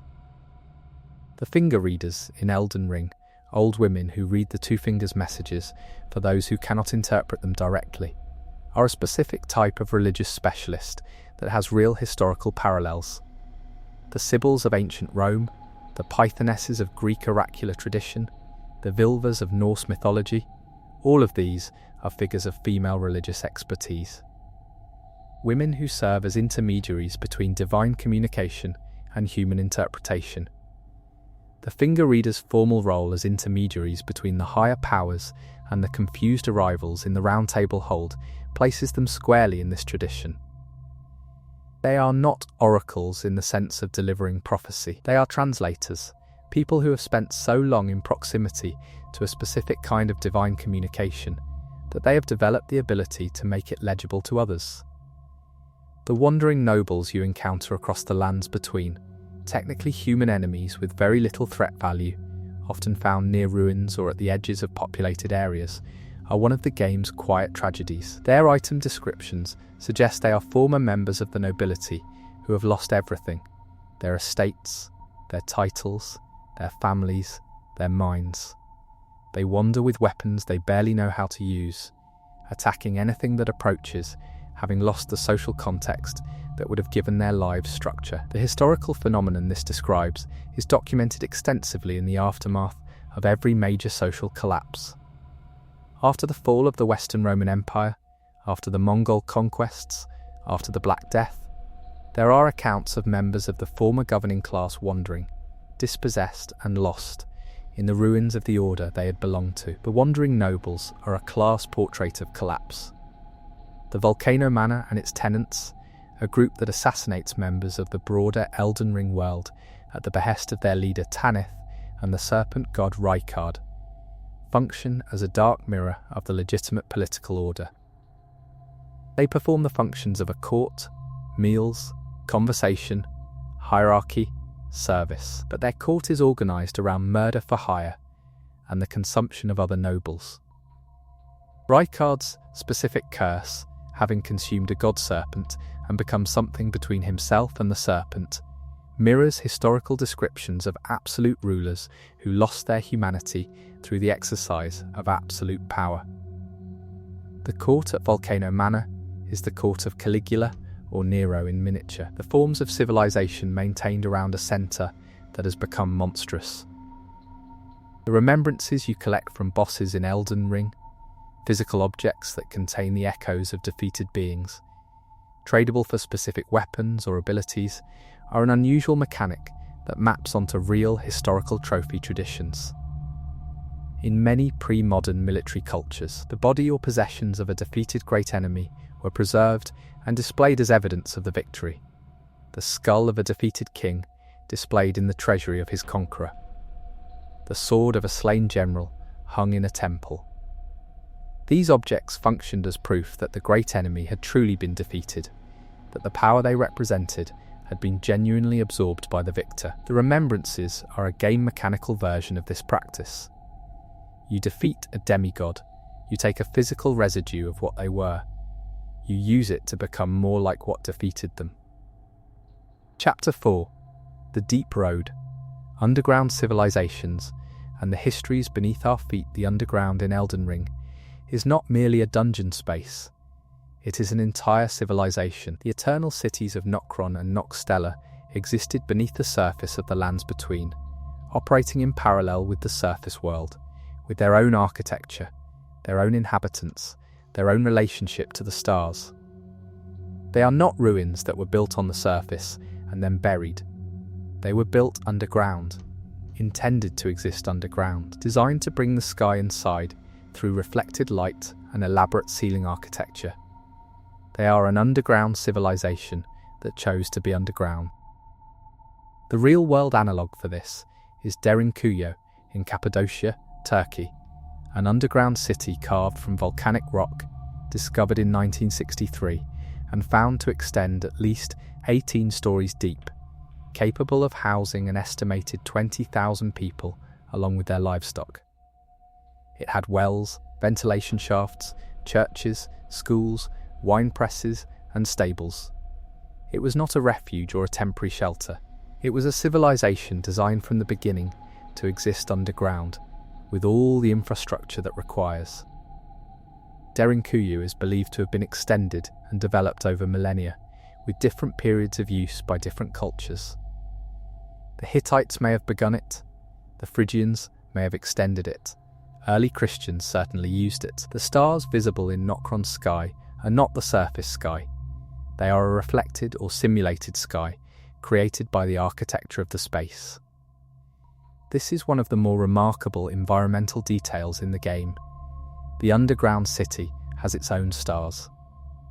The historical traditions of artificial sky creation have real roots. The ceiling mosaics of Byzantine churches were designed specifically to evoke heaven as a visual environment, to make the ceiling a representation of the divine realm so that worshippers existed spatially between earth and heaven during the liturgy.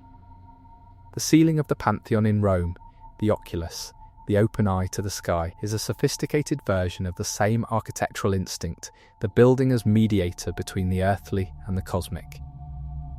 Nokron is described as a city that fell from the sky, or rather, a city that was prevented from falling from the sky by Radahn's gravity magic, and fell to Earth as a new location when Radahn was defeated. This raises an enormous lore question about what Nokron originally was, and the most straightforward reading suggests it was once above ground, either a city that existed at a great height, or a city that was suspended by magical means. The fall of Nokron is then the fall of something that was supposed to remain elevated. The historical tradition this echoes is the tradition of the city on the hill, the civitas on the elevated place, visible from the surrounding landscape, architecturally asserting its dominance through elevation.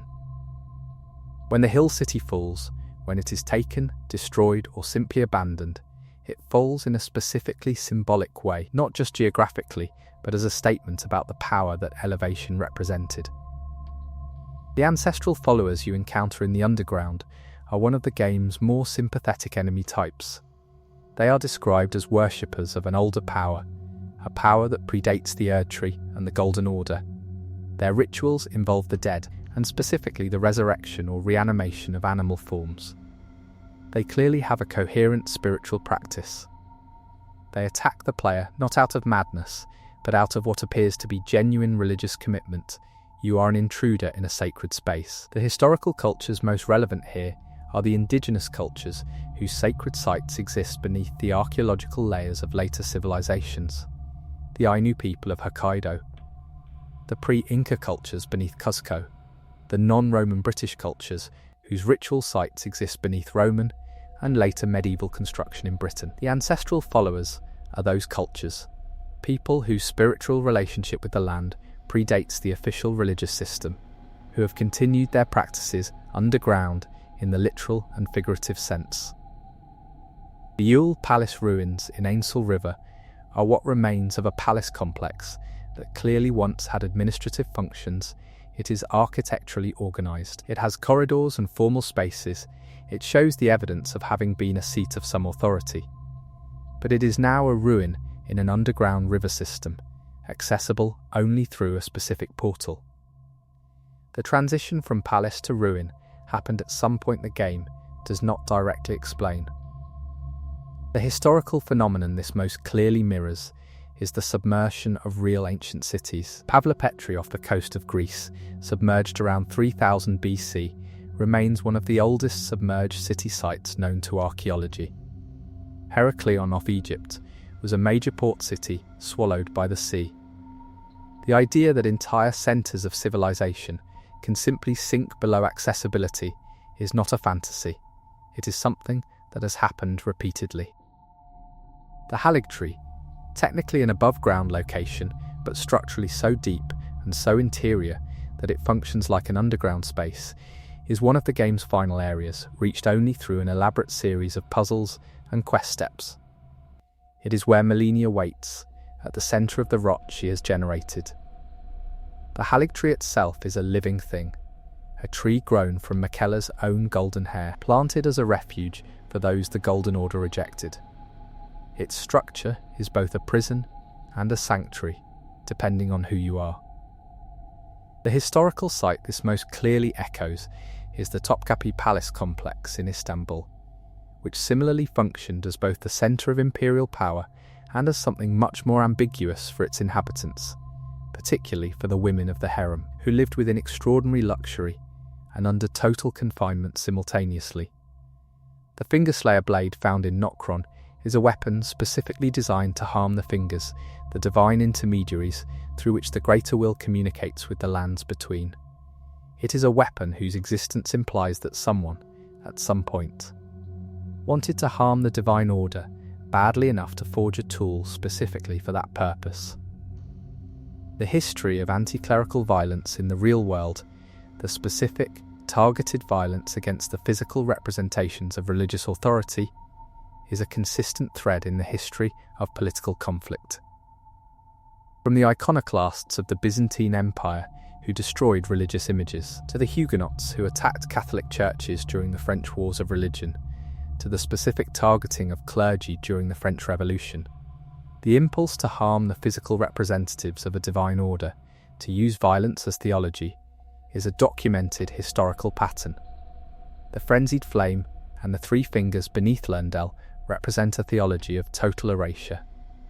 The idea that the only solution to a broken order is to destroy everything, return everything to its component heat, and start over. The figure associated with this, the Lord of Frenzied Flame, is not an agent of chaos exactly.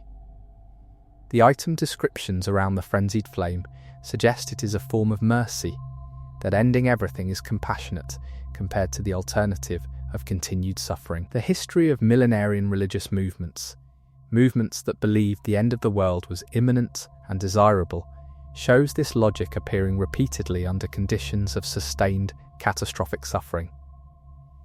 The Cathar heresy in medieval southern France developed a theology of radical rejection of the physical world under conditions of intense persecution. The Joachimites believed history was about to end and a new, purified age begin. The Frenzied Flames theology is in this tradition, total destruction as the precondition for something genuinely new. The fire giants encountered in the mountaintops of the Giants are some of the game's oldest enemies. They are described as the servants of the fell god, an entity that opposed the Erdtree's order. And they are the last survivors of a war that happened so long ago that the current civilization barely remembers it. The war against the fire giants was won by the Golden Order through a combination of military force and the specific horror of forcing the giants to watch as the fell god's flame was captured and turned into the instrument of the Erdtree's own existence. The giants were thus defeated not just militarily, but cosmologically. Their god was absorbed into the thing that was supposed to be their enemy. This is a very specific form of cultural destruction, not simply defeating a people, but taking what made them who they were and turning it into something that serves your purposes. This pattern has a historical parallel in the way Christianity absorbed and transformed pre-Christian religious sites and practices across Europe. The church built on top of the pagan temple. The Festival of Lights kept at the winter solstice, reclassified as Christmas. The Spring Fertility Festival, reclassified as Easter. This was not always or only cynical. In many cases, the synthesis was genuine and produced something new. But from the perspective of the people whose original practice was being absorbed, it was a form of cultural conquest. Their sacred things turned into instruments of the very system that had displaced them. The fire giants, whose god's flame is now the Erdtree's fuel, are the people whose sacred things were taken and used. The stargazers' ruins, scattered across the mountaintops, are the remains of an observatory culture that watched the stars and drew meaning from what they saw. This is not a fantasy invention. Astronomers in the ancient and medieval worlds were among the most serious and dedicated intellectuals of their time. The observatories at Maraha and Samarkand, built in the Islamic Golden Age, were genuine scientific institutions that produced astronomical tables accurate enough to be useful for centuries. Stonehenge and similar megalithic sites across Europe are astronomical instruments as much as they are ritual sites. The stargazers of Elden Ring are those astronomers, people who built their practice around the careful observation of celestial phenomena and drew from that observation both practical knowledge and theological meaning. The gravity magic associated with Radan, who studied under the astrologers of Celia, places him in a tradition of scholars who attempted to manipulate the fundamental forces of the universe through knowledge. The alchemists of the medieval Islamic world and European Renaissance were attempting something genuinely similar, to understand the underlying structure of matter well enough to manipulate it.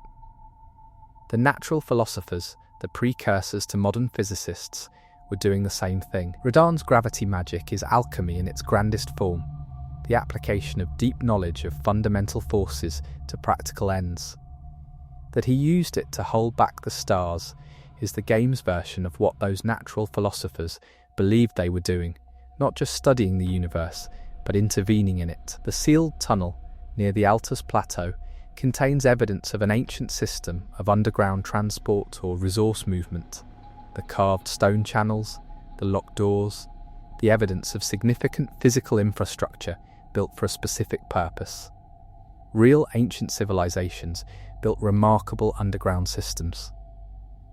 The Qanat systems of ancient Persia, underground aqueducts that moved water from mountain sources to lowland settlements, some of them hundreds of kilometers long, were engineering achievements of the highest order, built without modern tools or survey technology. The Roman aqueduct system involved both above-ground and underground sections. The underground infrastructure of the lands between, glimpsed in various dungeons and passages, implies a civilization that had similarly sophisticated approaches to underground engineering. The Evergales, the magical prisons scattered across the lands between, each contain a single opponent, usually of significant power, who has been imprisoned there for reasons that are either not fully explained or explained only obliquely through item descriptions. The practice of indefinite imprisonment without trial, without stated term, without process of release, is one of the grimmer constants of real political history. The oubliette, the French term for a dungeon so deep and lightless that prisoners could be quite literally forgotten, was a real institution. The Tower of London's most famous prisoners were imprisoned for years or decades under conditions that were technically not execution, but were not meaningfully different from it. The Evergales are oubliettes for beings too powerful to execute, but too dangerous to release. The Mimic Tear is one of the game's stranger enemies, a creature of living silver that has taken a copy of the player's form and fights using the player's own weapons and movesets. It is described as a creature born from the memory of the dead, shaped by proximity to human form into something that resembles a person without being one. The real historical and philosophical tradition this engages is the tradition of the doppelganger, the double, the exact copy of a living person, whose appearance is considered an omen of death in Germanic folk tradition. The Mimic Tear is a doppelganger made literal, a creature from the underground that has taken a human form and wears it as armour. Unlike the doppelganger of folklore, encountering it is a confrontation with what you look like from the outside, what your body and your fighting patterns look like when separated from yourself. The Ainsel River, which connects to both Nokron above and Nokstella further below, is a river that exists entirely underground. The concept of underground rivers is not a fantasy invention.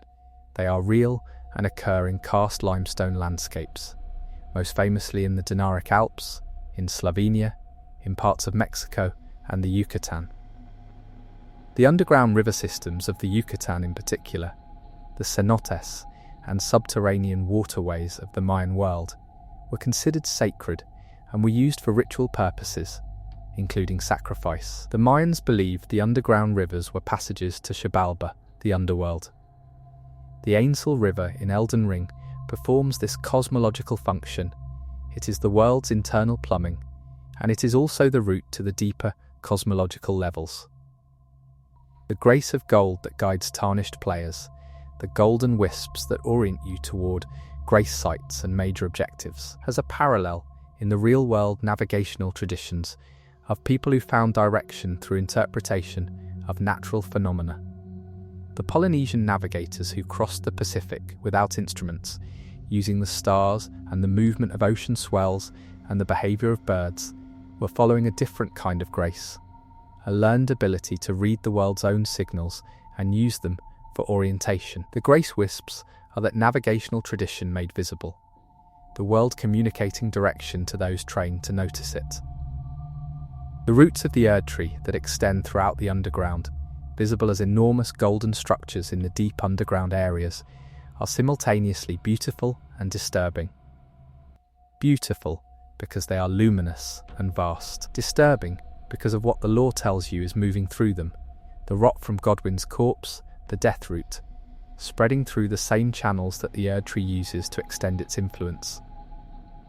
The image of a corrupted root system is one that real foresters and ecologists will find immediately recognisable. Root rot in real trees is caused by fungal infection that enters through wounds and spreads through the root system, eventually killing a tree that may look healthy on the surface for years before the internal damage becomes visible. The Erd tree's root system, infected by Godwin's presence, is a tree with root rot. The surface looks golden.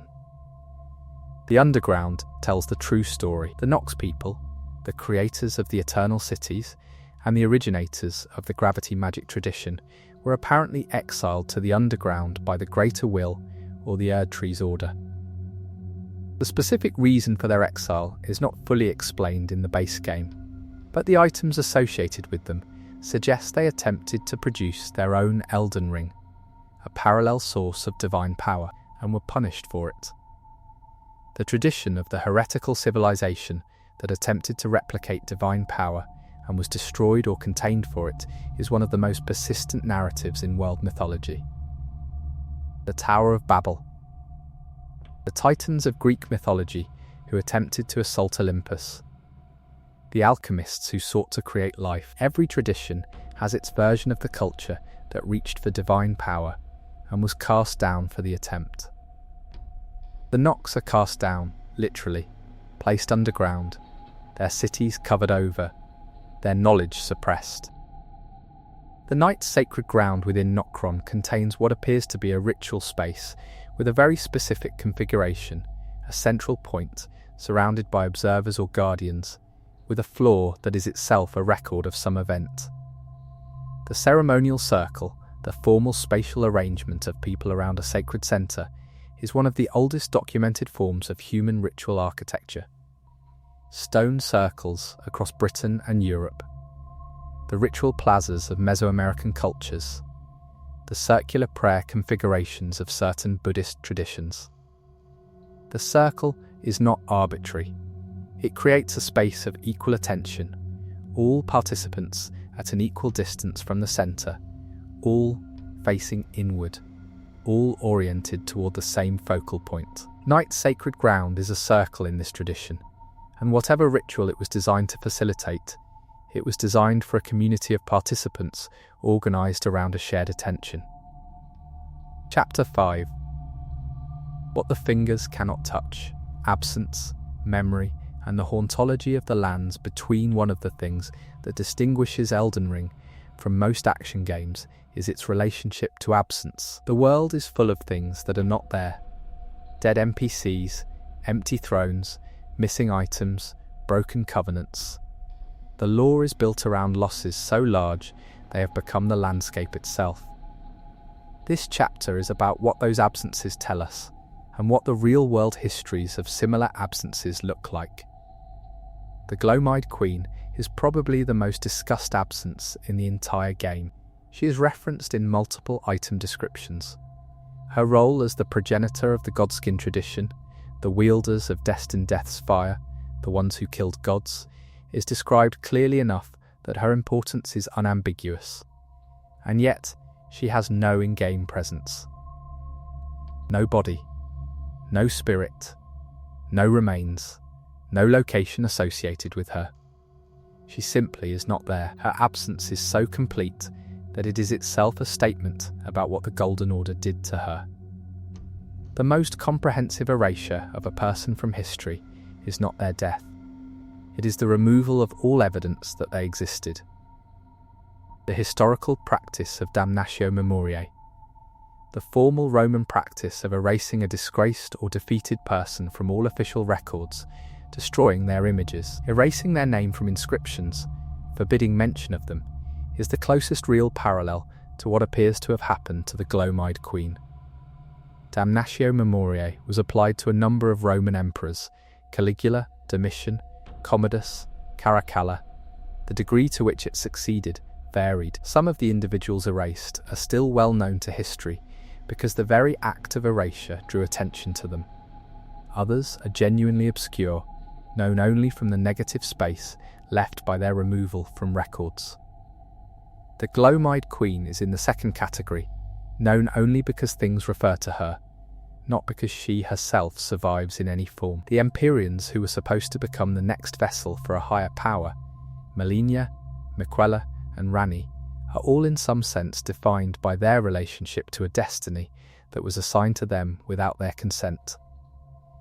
The idea of being chosen for a sacred role is one of the oldest concepts in human religious thought, but the Elden Ring versions of it strip away the comfort that most religious traditions build around it. Being chosen is not a blessing here, it is a constraint. It is having a future written for you by someone else. The historical tradition of the divine king, the sacred ruler, who is not simply a political figure, but a cosmic necessity, whose body and life are property of the divine order rather than of themselves, always had this shadow side. The king must be willing to die when the time comes. The sacrifice must be made when the oracle demands it. The divinely chosen did not always get to choose. Miquella's absence is specifically poignant because he was apparently the most genuinely good of the game's demigods. His project was compassion, to create a place where those rejected by the Golden Order, the afflicted, the omens, those who had been cast out, could find belonging. He created the Haligtree for this purpose. He put himself into a cocoon, planning to emerge as something greater and more capable of helping people. And he was taken. Mog stole his cocoon and his slumbering body and hid them in an underground palace, using his power for his own purposes. The parallel to this is the pattern of the idealist, whose project is co-opted by someone with less idealistic goals. The reformer whose reform is taken up by an opportunist. The founder whose institution is taken over by those with different purposes. The specific pain of Miquella's situation is that he was asleep when it happened. He could not resist it. He was taken because he had made himself vulnerable in the process of trying to do something good. The black knife print in Stormhill Evergale is perhaps the game's most specific mystery object, a physical impression left behind by a particular black knife assassin during the Night of Black Knives, preserved and accessible by the player as a piece of evidence for events that happened far in the past. The concept of a physical impression as historical evidence is familiar from archaeology. The plaster casts of Pompeii's victims, preserved in the void left by their bodies in the volcanic ash. The knife print is a crime scene evidence artifact, something left behind by an actor in a historical event. Preserved, available for examination, telling a partial story that requires interpretation to make sense of. The ghost NPC figures visible in certain locations, most famously in Lendil, where the ghosts of past inhabitants go through routines that were apparently their everyday activities before the current age, are one of the more moving environmental storytelling techniques in the game. They are not hostile. They are not even aware of the player. They are simply continuing to exist in the space they inhabited, performing the movements of a life that the world around them no longer supports. The historical concept of residual hauntings, the idea that strong emotional or habitual experiences can leave an impression in a physical space that continues to replay, is one of the most persistent ideas in folklore across cultures. Whether or not you believe in ghosts, the cultural logic behind them is clear. It is a way of thinking about the relationship between people and places, about the way spaces retain the character of those who lived in them. The wandering mausoleums, enormous stone structures on walking legs that move slowly across the landscape, carrying the bodies of dead demigods, are one of the game's more surreal visual elements, but their function is straightforward. They are mobile tombs, designed to prevent the permanent anchoring of the dead to any specific place. The concept of the mobile tomb has real historical resonances. The great funerary processions of ancient Egyptian pharaohs involved the physical movement of the body across significant distances before its final interment. The transportation of Napoleon's remains from St. Helena back to Paris in 1840, creating a procession that drew millions of spectators, was a political act performed through funerary movement. The wandering mausoleums perform the same function, the movement of the dead through the landscape, as an assertion of their continued significance. The Scarlet Valkyrie armour, the gear associated with the Cleanrot Knights who serve Melania, describes a set of followers who have developed a specific relationship to the disease they ostensibly serve against. Their devotion to Melania has produced a kind of immunity, or at least resilience, to the rot. This echoes real historical patterns of occupational adaptation. The children of gravediggers during plague years who had above-average survival rates, possibly because childhood exposure to attenuated forms of the pathogen produced some immunity.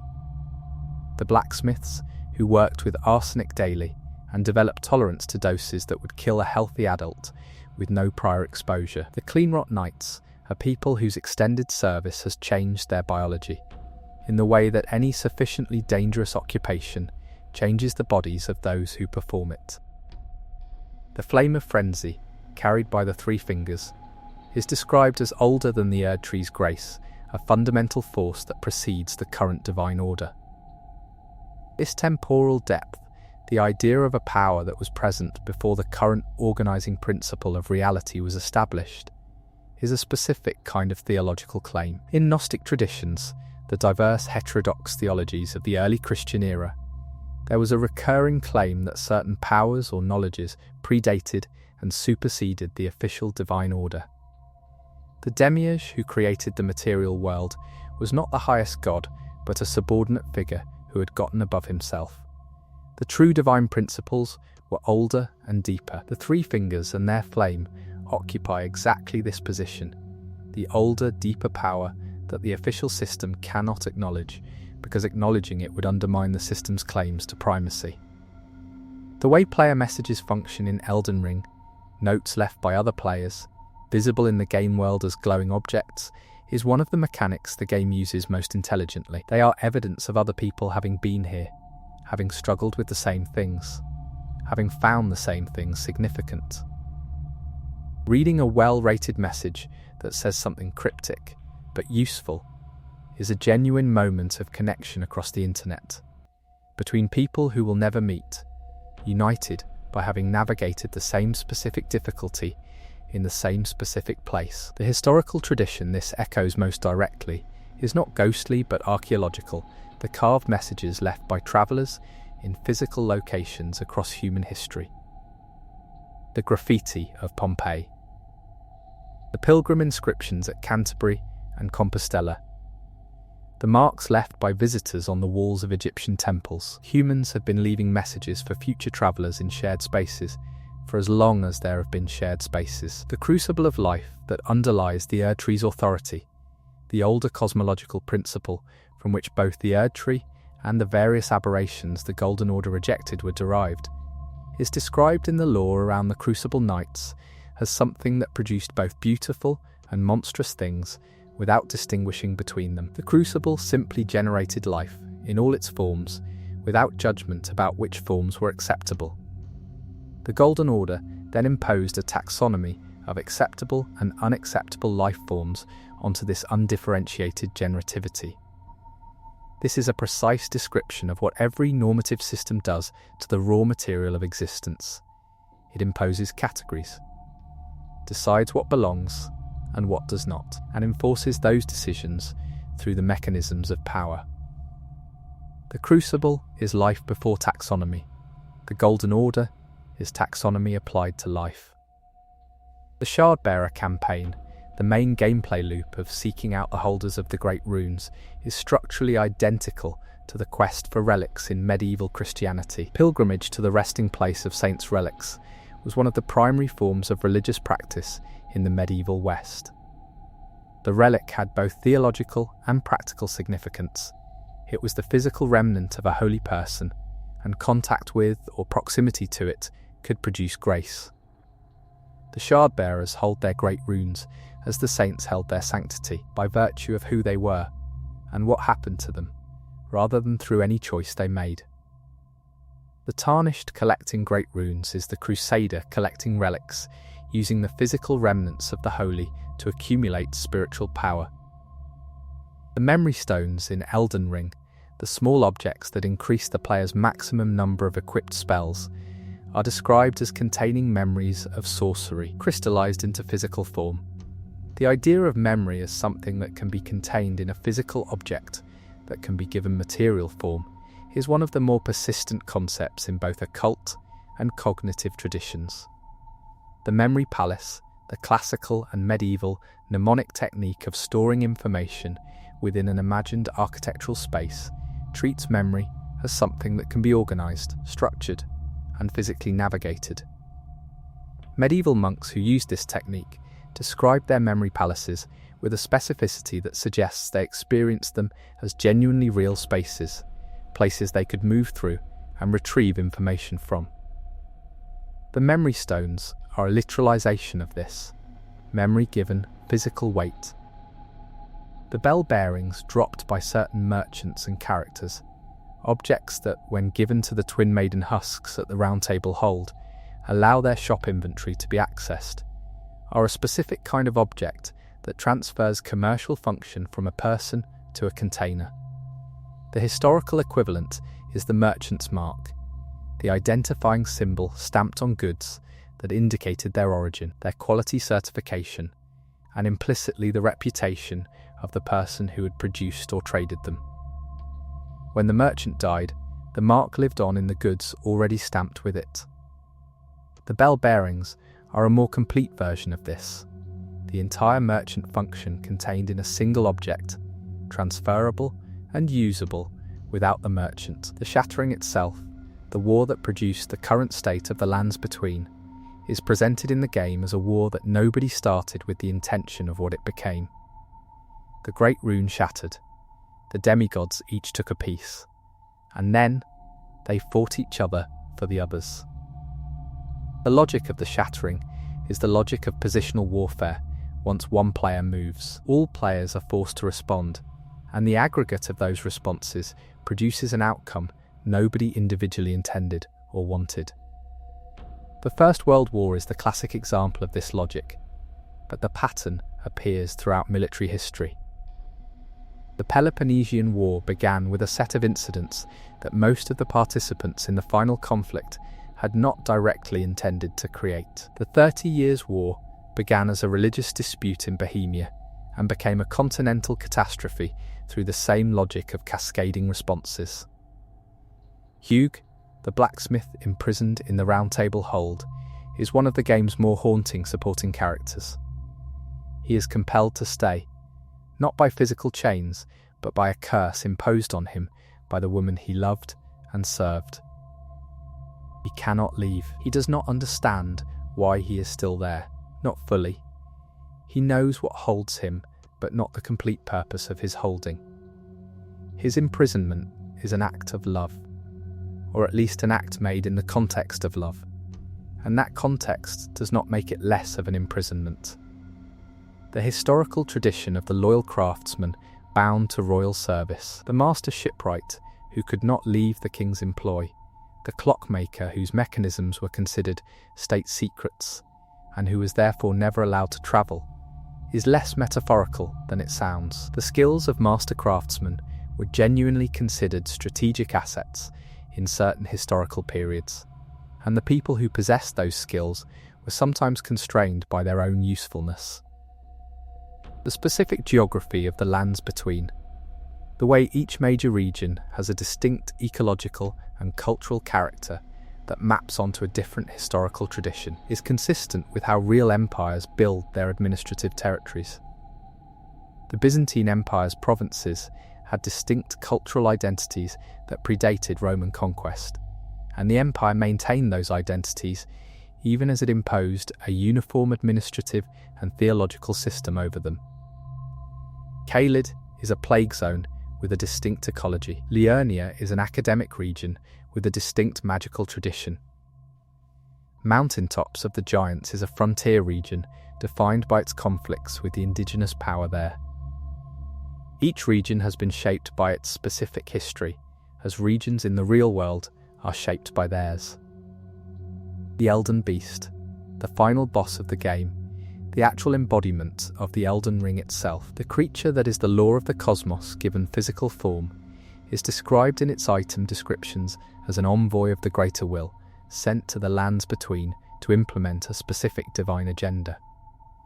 This makes the final confrontation not a fight against evil exactly, but a fight against a cosmic mandate, the attempt to change the law at its source. The history of legal and political revolution is full of this confrontation, the moment when those who have lived under a law decide that the law itself is wrong and must be changed or destroyed.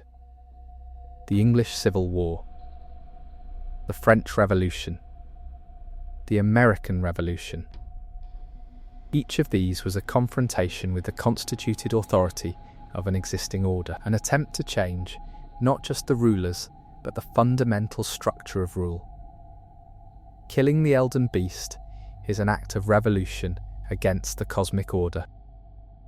The Erd Tree itself, the Golden Tree that is simultaneously a divine power, an administrative system, a theological claim, and a source of grace, ends the game either burning or continuing, depending on which ending the player chooses. Its persistence or destruction anchors the multiple possible conclusions. No ending is presented as unambiguously correct. Each of them is a different theory about what to do when you have won, and the world is waiting to be reshaped. The history of post-revolutionary moments, the period after the old order falls and the new order has not yet solidified, consistently shows this quality, multiple visions of the future competing in the space created by the destruction of the past. The Elden Ring's multiple endings are a map of that post-revolutionary moment, the range of possible answers to the question every revolution eventually has to answer, now what? The final image of the game, across most of its endings, is of a new beginning, a new age starting, a new grace spreading, a new order beginning to form. Whether this new order will be better than the old one is a question the game deliberately leaves open. The historical judgment on post-revolutionary orders is generally mixed. The French Revolution produced Napoleon. The Russian Revolution produced Stalin. The American Revolution produced a republic that coexisted with slavery for nearly a century. New orders built on the ruins of old ones carry the ruins inside them. Elden Ring's new ages carry the same weight. The lands between will be shaped by everything that happened to it, no matter what ending you choose. The history is not erased, it is just redistributed. The tarnished at the end becomes Elden Lord, or becomes something else, depending on the path taken. But whatever they become, they are someone who arrived from outside the existing order, was marked by grace, navigated a catastrophically broken world, and emerged having changed it. This is the hero's journey in its structural form, but it is also something more specific, the story of the outsider who inherits a civilization. The history of empires is full of this figure. Dynasties founded by outsiders, men from the margins who accumulated enough power and legitimacy to sit on thrones that had been occupied for generations. The Tarnished's claim to the throne of the lands between is the claim of every outsider who looked at the broken structures of a civilization and thought, I can do this. Whether that thought produces wisdom or another cycle of the same catastrophe is the question the game's multiple endings explore without resolving. The grace that guides the Tarnished, that small golden glow that orientates you throughout the game, is one of the most quietly effective design choices in Elden Ring. It does not tell you what to do. It suggests a direction. You can follow it or ignore it. It has opinions, but it does not compel. The historical tradition of divine guidance in human religious experience consistently describes this quality, the sense of being oriented towards something rather than being commanded. The Hebrew concept of ruach, the spirit or wind that moved over the waters at creation, that moved through the prophets, has this quality of orientation without compulsion. The grace in Elden Ring is ruach, a presence that suggests without imposing, that guides without leading, that remains after everything else has been stripped away. Chapter 6. The Outer Gods and the Long History of Divine Terror, the Cosmology of Elden Ring, includes entities called Outer Gods, beings of enormous power who exist outside the normal structure of the Lands Between's reality and who periodically intervene in it through agents and instruments. The Greater Will is the most powerful of these, the one whose agenda has shaped the entire history of the world the player explores. But there are others: the God of Rot, the Formless Mother, the Frenzied Flame, the Scarlet Rot. Each of them represents a different kind of cosmic force, and each of them has human believers who have organised their lives around serving them. The concept of the Outer God, the divine that is genuinely alien, that does not have human interests at heart and cannot be understood in human terms, is one of the more interesting theological ideas in contemporary fantasy. Its nearest literary ancestor is H.P. Lovecraft's conception of the Old Ones, entities whose incomprehensibility was itself the source of their horror. But the deeper tradition it draws from is genuine theological philosophy. The apophatic tradition in Christian theology, the Via Negativa, the tradition of describing God by saying what God is not rather than what God is, arose from the genuine philosophical recognition that an infinite, omnipotent, omniscient being cannot be meaningfully described in positive terms by finite minds. The Outer Gods are the apophatic tradition-made narrative, the divine as that which cannot be understood, whose purposes cannot be second-guessed, whose presence is felt in its effects rather than known in itself.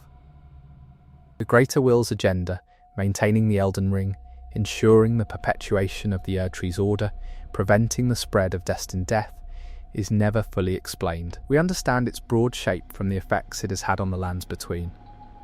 But the reasoning behind those effects, the why of the Greater Will's specific interventions, is not available to us. This is precisely how the divine was experienced in most real historical religious traditions. The acts of God in the Hebrew Bible are described with enormous specificity. Who, what, where, when. But the why is often opaque, available only in the form of the theological interpretation offered by prophets, which was itself contested and uncertain.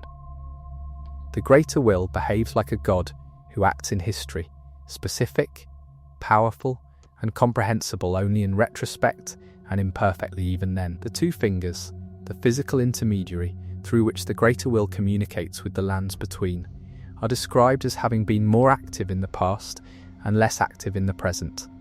Their guidance has become less specific, their communications less clear. This is the divine that is withdrawing, becoming less present, less accessible, harder to hear. The theological tradition of the hidden God, the Deus absconditus, the idea that God has withdrawn from direct involvement in history and left humans to manage with the tools and revelations already given, appears in Jewish, Christian, and Islamic mystical traditions. The Kabbalistic idea of Tzimtzum, God's contraction to make space for the world, is one version of it. The two fingers becoming more silent is the Lands Between's version of the hidden God, the divine that was once more present and has, for reasons not fully explained, pulled back. The Formless Mother, the outer god associated with Mog and with blood, is one of the game's more disturbing cosmological figures. She is described through the context of Mog's worship of her, a god of bleeding. of the offering of blood, whose blessings are specifically tied to physical violation. The historical traditions of blood sacrifice, the genuine, documented traditions of ritual bleeding as a form of religious offering, span an enormous range of cultures and time periods. From the bloodletting rituals of the Maya, performed by members of the ruling class using stingray spines, to the Roman practice of taurobolium, in which initiates into certain mystery cults stood in a pit beneath a sacrifice bull and were bathed in its blood, to the various traditions of self-flagellation in medieval Christian practice, blood as a substance of religious power is one of the most consistent ideas in human religious history. Mog's specific cult, the dynasty of Miquella, his private theological project based on his worship of the formless mother and his collection of Miquella's sleeping body, represents the intersection of blood religion and dynastic ambition. He wanted to found a dynasty based on divine blood, using Miquella's power to create something that would rival the Golden Order. The historical analogue is the specific form of dynastic religion in which the ruler is both the monarch and the high priest, in which political authority and religious authority are unified in a single person or lineage. The pharaonic tradition in Egypt, the god-king traditions of various Southeast Asian kingdoms, the claim of the Japanese imperial family to divine descent, all of these represent the same fusion of political and theological power. Mog's dynasty would have been this: a kingdom organised around a family whose claim to power was simultaneously political and divine. The blood oath mechanic, the specific covenant between Mog and his followers that is sealed in blood, mirrors documented practices of blood oaths in numerous historical cultures. The blood brotherhood rituals of various Eurasian steppe cultures, documented from ancient times through the medieval period, involved the physical mixing of blood from two or more parties as a seal on a promise or alliance. The specific seriousness of these oaths, the belief that violating a blood oath brought supernatural consequences, gave them a weight that ordinary promises could not have. Mog's followers are not simply loyal to him for ordinary reasons of interest or fear. They are bound by something they believe operates at the level of cosmic law. The god of rot, the outer god, whose presence underlies Melinia's scarlet rot, is never directly encountered or described in detail. It is known only through the rot it produces and the believers who serve it. This characterization of a deity as known primarily through its effects rather than its nature is consistent with how many ancient religious traditions describe their gods. The ancient Mesopotamian tradition of Ilulimnu, the evil divine, the demonic entities that cause disease and suffering, described these beings in terms of what they did rather than what they were. They were defined by the suffering they caused, their nature inferred backward from their effects.